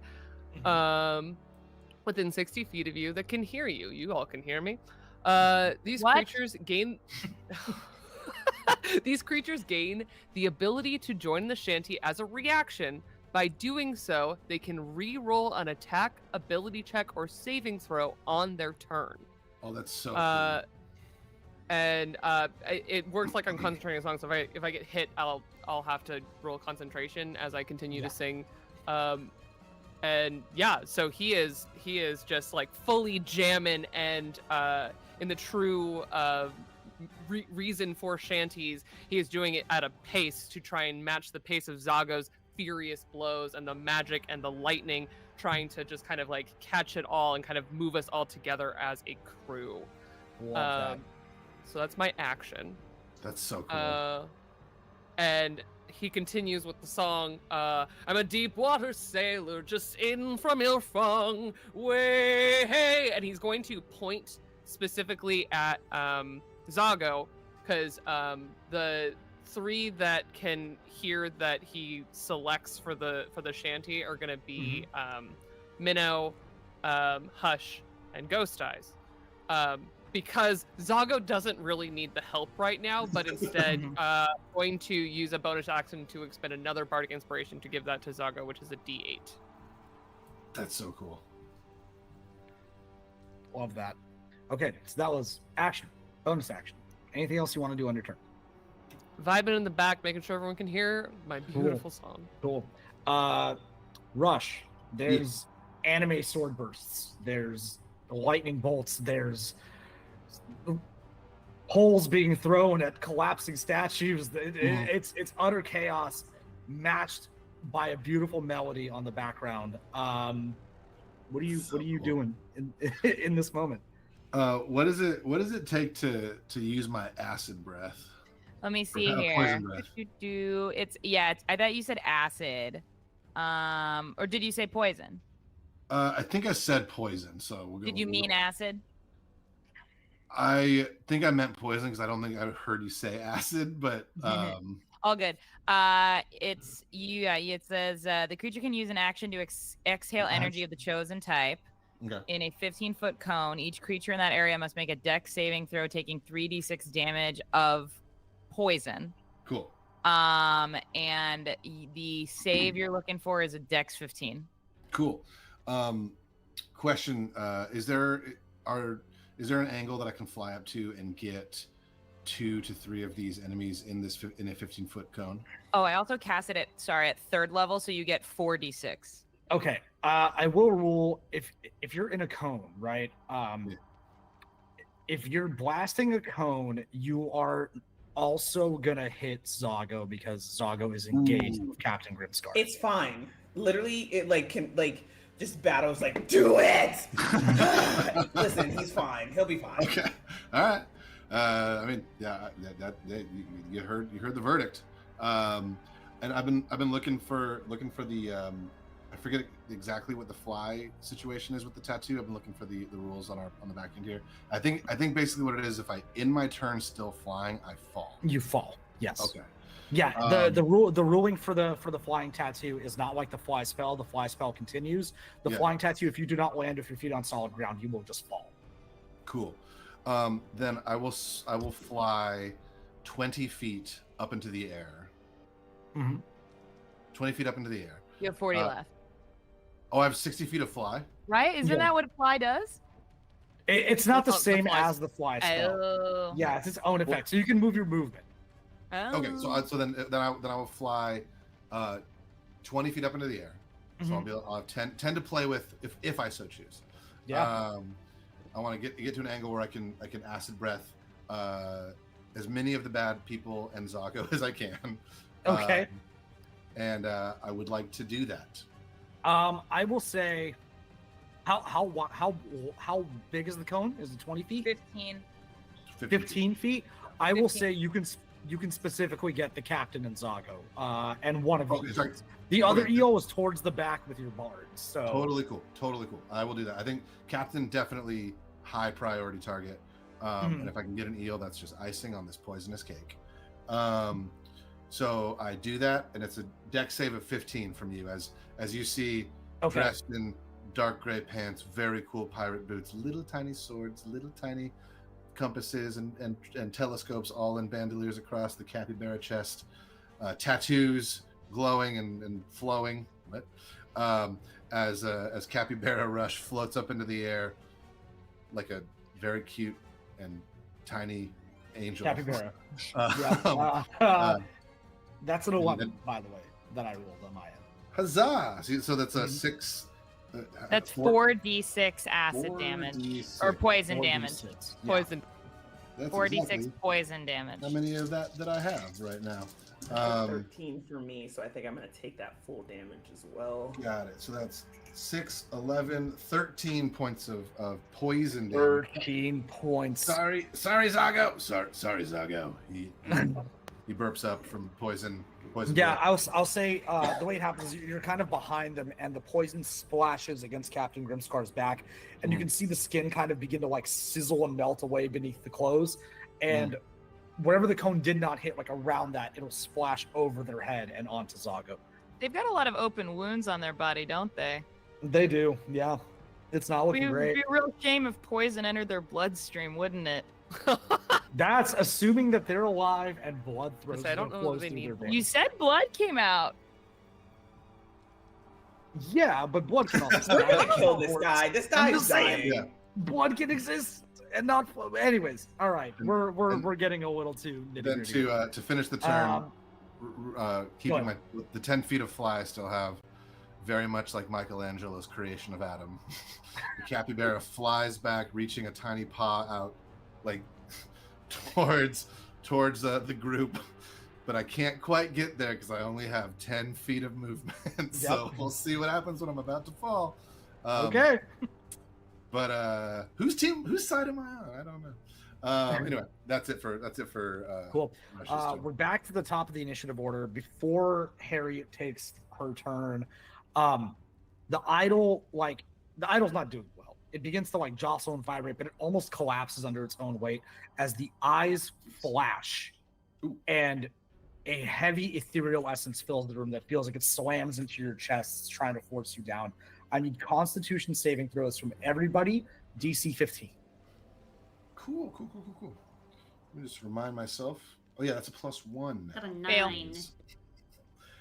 9. Am I proficient with my capybara body yet? I'm gonna say no. Okay, It's probably not. that's just a straight roll. I got 13. 13. 2. Yikes. Okay. Who am I missing here? Zago. 17. Ooh, nice. 17. That's what we're looking for. And who else did I get? Harriet. Fail. Fail. Okay. Just put an X instead of a number. All right. You all feel this necrotic energy kind of wash over you. We're gonna roll for damage real quick. Cool. So Zago, you're gonna take 9, 11. You're gonna take 5 necrotic damage as this weight again kind of pushes against you. Everyone else have a little bit of a different experience. You kind of feel this tearing at actually, hold on, we canonize this. Bucket, you're going to take the full brunt of that damage. You do not have an option. You will take the full brunt of the 11 necrotic damage. Cool. And I will roll my concentration. Oh, you I'm didn't roll yours yet. That's right. Yeah, so you'll take 11 necrotic damage. Yeah. Everyone else, you feel Capybara Man. This is a very familiar feeling to you. You feel something calling towards you. Ouch, Choice, my lower right? intestines. You can either take the full front of this necrotic presence, or you can trade off a piece of yourself to protect yourself in this moment. So the 3 of y'all each have a choice. Do you want to take the damage, or do you want to give up one of your hit dice? You also have shield, Capybara. I can cast shield. I gave you a tattoo that gives you shield. You can for an attack. This is a saving throw. You can also Isn't it a join in the reaction? shanty to get advantage and re-roll your save I will. as a reaction. That you can do. In a squeaky, fun little voice, you hear again like an angel, like a cherub from the Sistine Chapel. You hear exactly. Oh, that's much better. That is a 17 plus 0. Yeah. You just take half of the 11. You take 5 Cool. points of damage. Nice, 5 points thank you. of damage. I the also other two- forgot about the reroll, so I'm just gonna Do it. Pop it. roll 1 point better. Heyo. Hey, that's better. Still fail. I'll do a reroll. I'll just But it's take my still a 11. failure. It's fine. Yeah. Okay. So y'all both want to just eat the 11, right? Yeah. I'll take the pirates. damage. Yeah, you- Take what we can. Everyone feels the same thing. You feel this necrotic energy wash over you and kind of eat away at you in a way that's not physical, but still oddly hurts. And now we're back to the top of the initiative order with Harriet. It's called emotional damage, Alex. All right. Emotional I'm going to. How's the statue looking? Real bad, like real bad. Okay. Anything around that I can throw at the statue? Any candelabra situation? No, just loose candles on the ground. You can try to throw one of the eels at it. I don't know how much damage it'll do, but it might hurt the eel. How much does the eel weigh? Say an eel probably weighs 3 to 4 pounds. All right, yeah, I'll do that. Yeah. I'll cast catapult at first level. That's 3d8 bludgeoning damage. Cool. And I'm gonna take the eel and throw it at the statue. Yeah. Dex save of 15 if the eel wants to try to do a save. I mean, it'll try, but it's not going to do well. Except that's a nat 20. There you go. So it'll, like, you release it, and it kind of like, nope, and just slithers back out. Anything else you'd like to do?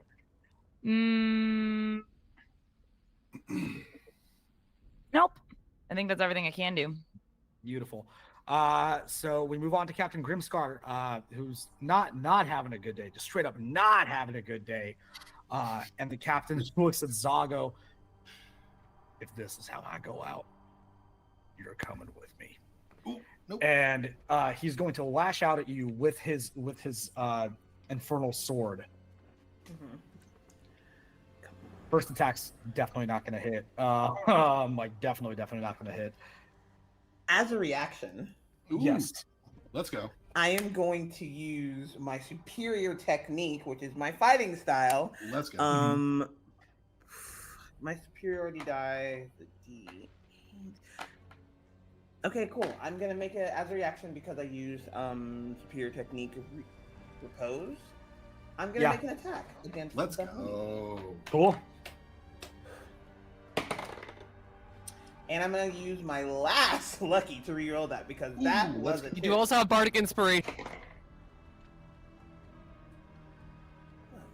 Yeah. Okay. The second one's definitely gonna hit. I'm gonna hold on to the bardic inspiration. Nice. That's gonna be a 26.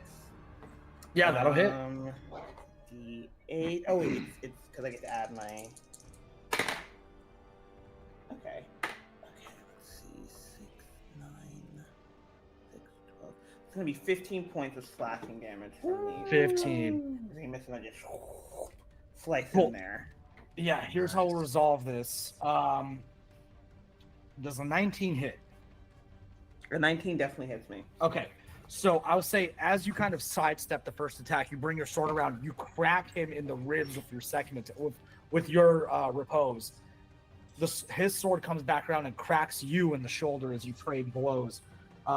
You did a lot of damage. He's going to hit you for 6 slashing. Okay. Oops, drop that on the ground. And an additional 2 fire damage as the sword's blade sears into your shoulder. As the blades there, I'm just. You have to do better than that. Ooh. Oh, I will. As he moves on to his bonus action, he inhales very deep, like in abnormally long, deep breath. I need one more Constitution saving throw from everybody. This would be DC 16. A Constitution. Everybody? Yeah, everybody. Does is the shanty still shantying? Yes. The shanty is still shantying. But only if you have a reaction left does it work. Yeah. Did this round just start over? It started over. Yes. Yeah, we are at the top of the initiative count. Yeah. There we go. 21. 16. 21. 16.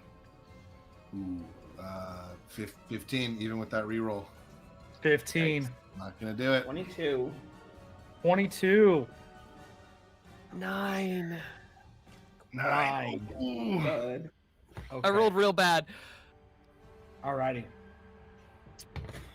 You all feel the same necrotic energy that was dissipating from that statue now centered on Captain Grimscar as he inhales, and all the air within like the 60-foot span of this room kind of leaves everyone's lungs a little bit. You feel another pressure call on the two of you that failed. You can resist this if you trade a piece of yourself. And that's the hit die. Yeah, you lose another hit die.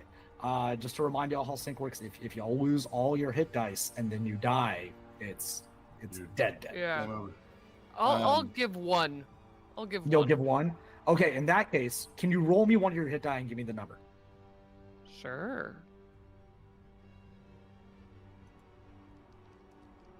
God. 4. DJ, you're muted. You're very animated, but you're muted. I do that sometimes. It's a good habit. I have the same problem. Capybara. Feel free to not answer this. Do I get the sense that this is a stronger attack than last time? No, I wouldn't say stronger necessarily. It feels very much the same. Now, the way it affects a person versus a statue might be different, but it is a similar effect. I'm gonna tank it then. I'm a pirate, baby. Okay, so you're gonna eat it. I'm gonna try. It's not looking good. Got a lot of low numbers on this sheet right now. Okay, so you're not expending the hit dice. No. Cool. I earned that. Roll me one of your hit die, which for a capybara is a 1d6 or a 1d6. All right. 1. Cool. You take 1 damage. Bucket takes 4 damage as you feel the life force drain out of you, and he says, you can see like the captain was expecting something big to happen here. It did not. He kind of like bolsters a little bit, and then is like, "That's it. Fuck." And that'll be the turn. We'll pass over to Zago now, who just reacted. Take now gets to go again. Yep. So 17 for the attack. Okay, if I'm understanding no quarter given, it doesn't say I only get to do it once per short rest. So I think I get to do, or I think I get to use that attack again at the end of an attack. I believe An offhand attack. so. Yeah. Yeah. Yeah. Okay. If it's like the other ones, it's like multiple times. Okay. So. Oh wait, I had the bardic inspiration. What? Come on. What? Yeah. What? D8. D8. Okay, come on. Ooh. Come on. Ooh, that's 10. Okay. I know a 19's gonna hit actually because I got an 8 on the D8. Okay, so 19. Ooh. Okay, so the order of things: melee attack is a 26. Oof. Okay. Ranged That'll attack is a 17, and the other melee attack is a 19, which all 3 of those hit. So I'm just gonna roll the damage together. Let's go. End it. Okay. Ruin this guy's day. 6, 12, that's 15 plus. That's a lot of damage. Oh, okay. 15, 15, 18, 26, 36. 36 is a much higher number than 7. Walk me through how you put this decrepit soul out of its misery. Let's Right. go. So the first hit is just like a slice across the neck. Like it's not deep enough. The second hit is just boom, fire, dead center in between the eyes, and the last hit to swing over and just like bobs the head off. And as he like does that, like I'm imagining that this guy is not dead after. Is technically not dead after the shot, and he sees it coming. I told you have to be better, and then just cuts the head off. Ooh, love that. All right, the head lops to the ground, and a second later, the body collapses along with it. The statue pulsates once more and collapses into dust, and the 2 eels just disapparate. So Let's go. y'all have these souls here.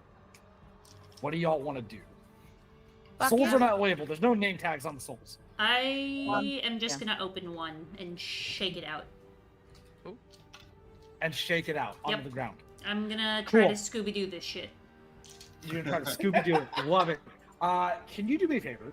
Yes. Can you roll me a d6 Sure. and give me the number? Okay, it's a 5. A 5. Okay, cool. Wow, we'll resolve that in a minute. Hold that in your head. There are 3 vials left. I'm pretty sure those are yours. Bucket, you've never had a soul. If I did, I must have lost it. Would you like one? I mean, don't really know the difference. I mean, would you like to try? Wouldn't be opposed. Not really sure what I'd do with it. Well, you'd have the rest of your life to figure that out. Alright, but there's only 3, and there's only 3 of you. I've traveled enough, I'd say. Oh no. Hey, actually, I know that math isn't like super always necessary, but there are four bottles left. Because there were 5, and then There were 5. Yeah. So. Oh, I So can't no count. giving up your soul. I guess I do have one. I don't know. Let's find out. You can't stop traveling though. I need you. I cannot navigate, and I don't know maps. All right. But You're a musician. Musicians. There's something in that. A soul, I'd say. maybe the crabs really do have souls. Perhaps. Shall we? Minnow, what'd you do with that bottle? I just opened it up on the ground and then. You see the mixture kind of like starting to like seep into the topsoil a little bit. Huh. You can The maybe rest drink of- yours if you want. Oh, what if I have Zago's soul or something? They don't labeled. Is anyone holding a vial in their hand? I'll hold one. Oh, hold on. You'll hold one. I think as soon as you touch it, you can tell whether it's you or not, right? There's no indicating factor, but there's just something about holding a piece of yourself. You can tell whether it's yours or not. You wouldn't be able to assign like who it would go to, but as you would hold it, I'll let you decide if you're holding yours or not. I think if he feels it, Rush would grab onto his soul. Okay. Mm-hmm. Okay, Unless so you one would of both. I'll say of the 4 remaining vials, the 2 of you definitely find yours. Well, You have 2 vials left. Zago? Anyone? Zago will pick up a vial. Does it feel like his? You tell me. Does it feel like yours? This rotten thing, it's mine. no. You've got yours. Very One tenuously, Bucket goes to touch the last one. I'm not gonna let decide you. I'm gonna roll. Ooh, Yeah. Ooh. It's not yours, Oh. but Oh. there's a weird spark to it that feels oddly familiar. It's not yours, but it also doesn't belong to anyone standing in this room right now. I think we got a spare.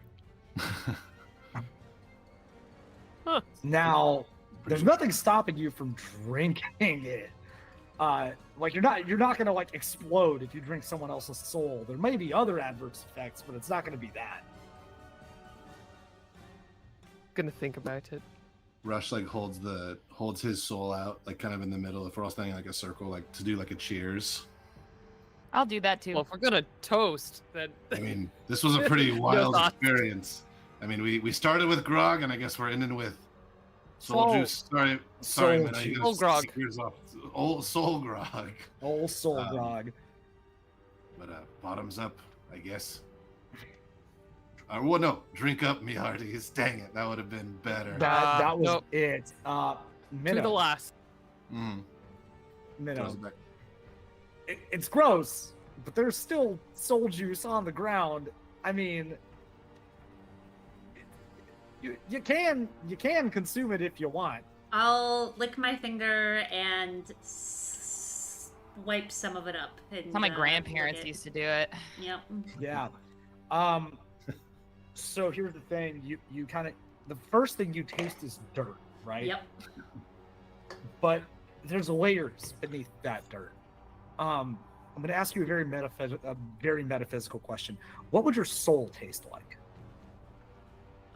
Cotton candy and ice Aw. cream.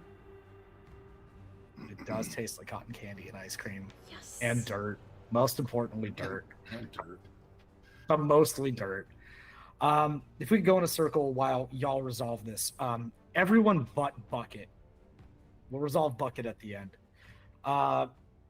Starting with Harriet, what does it taste like when you reattach a very important part of yourself? Paper.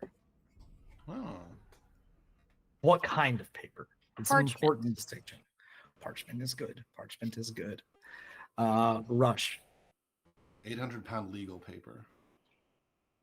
Okay, yeah, No, but we're keeping on. I Yep. think it tastes like this a salty sea air. Okay, Zago. Pickles and sour Skittles. I love that. Oh, Bucket. And then there's Bucket. It's a weird sensation drinking a soul that doesn't belong to you. Mhm. You get flashes in your head, waves of feelings that wash over you that aren't necessarily yours. Pride, like just general levity and personality, acceptance, things you might have felt in your life, but maybe not all of those words are defining characteristics of who you are, right? And the taste beneath that is like smoked whiskey and old leather and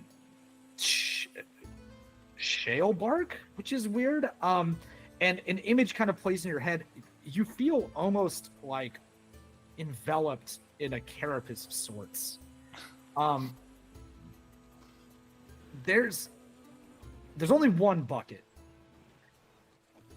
but also in a weird adjacent way there can be two. I think you make the mental link. You and Captain Tortois now essentially share a body. You didn't have a soul, but you did have your consciousness. But now there is someone else's soul linked to your existing consciousness. Wild. And I think with a smile, Bucket just says, "Oh, hello, Captain. We missed you." There's no answer, but you can feel the answer inside of yourself. The words are there, but they don't need to be spoken audibly. And with that, y'all have saved your souls. You emerge from the cave. Sibo is waiting for y'all on the beach. Hi, I'm Sibo. And as the sun begins to set with the correct saturation this time, y'all sit on the beach and you wait for the steps to your next adventure. And that'll be it. We've sunk and we've risen. We're done. Woo! Yeah. Thank Good you all so job. much. Before we head on out of here, why don't we tell the people who we are and where they can find us? Let's start with Kai. Oh my gosh. Hi, everybody. I'm Kai. You can find me everywhere as Estelle of Imladris. I do a lot of this. I do game consulting, game design, game writing, lots of GMing, and performing all over the place. You can find me on all social media platforms as Estelle of Imladris. You can find me on Thursday over on Bad House RPG and Sun and Chains, which is a Tales of Valiant game. And you can find me on Sunday, hopefully, weather providing, that our GM is not in a hurricane, at the Doomsayers City of Mist series, where I am playing Patroclus of Greece. Ooh. Oh, I'm gonna bounce it to Mayana. Hi, I'm Mayana. You can find me over on Story Quest. Episode 3 is up on YouTube today. You can also find me on The Wandering Path, wherever you get your podcasts. And I'm going to shunt it to VJ. Hi everybody, I'm VJ. You can find me on the internet over at VJH Creations, and if it's not there, it's VJH_Creations. That's everywhere you can find like your social media stuff. I'm somewhere. You can find me running games as a paid GM, designing stuff, TTRPG writing, the whole 9 yards, or yelling at people, being horrible on the internet. And I'm gonna pass it to David. Hello, everybody. My name is David Tilstra. You can find me everywhere, just at David Tilstra. First of all, thank you, Jess, for having us all here. Thank you, Alex, for running an amazing game. Thank you, Cass, for being super, super cool. But yeah, you can find me at David Tilstra. Most of what I do is over at Story Quest Show on all places. Like Mariana said, episode 3 just dropped on YouTube today. We have our episode 4 coming out in 2 weeks on our Twitter. That is what I meant to say. Yes, you are correct. On Twitch. You can find do voice acting, DMing, GMing, the whole gambit. I'm just excited to be playing games with good folks. Love you all, and I'll send it over to Alex. Hi, that's me. Hi, everybody. Once again, my name is Alex David Roy.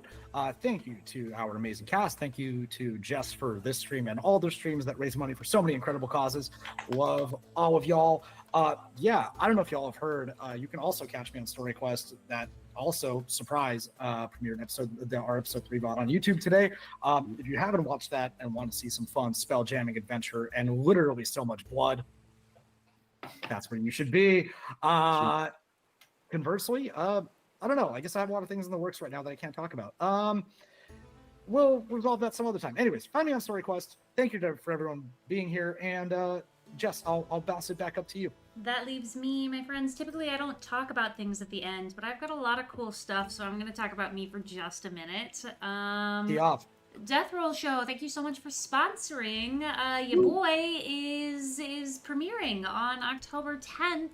On YouTube at 4:30 Pacific Standard Time. You should definitely go and sub. It's free. They're really short, blood-filled, special effect-filled episodes. They're going to be every Thursday from now until October 31st. It's going to be great. I am also working on a charity bundle right now on itch.io. There are over 300 different TTRPGs for a donation of $10 or more to Dots RPG Project, an amazing nonprofit that is working to create. They've created them actually, and now they're fully funded. But it is Braille RPG dice for blind and visually impaired gamers to be able to roll their own dice to participate in TTRPGs.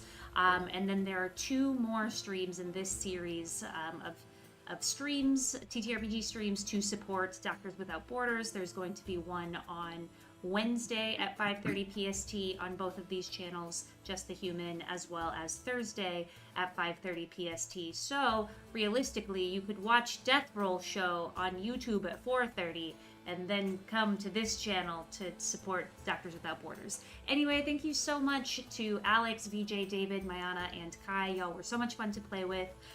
This was such a fun time. We raised $340 for Doctors Without Borders. Woo! Thank you so much to everyone who donated and watched and shared all over social media. Y'all are MVPs, and we are gonna get out of here. Be safe, wash hands, and I don't know, tip your bartenders. Bye-bye. Don't eat souls. Bye.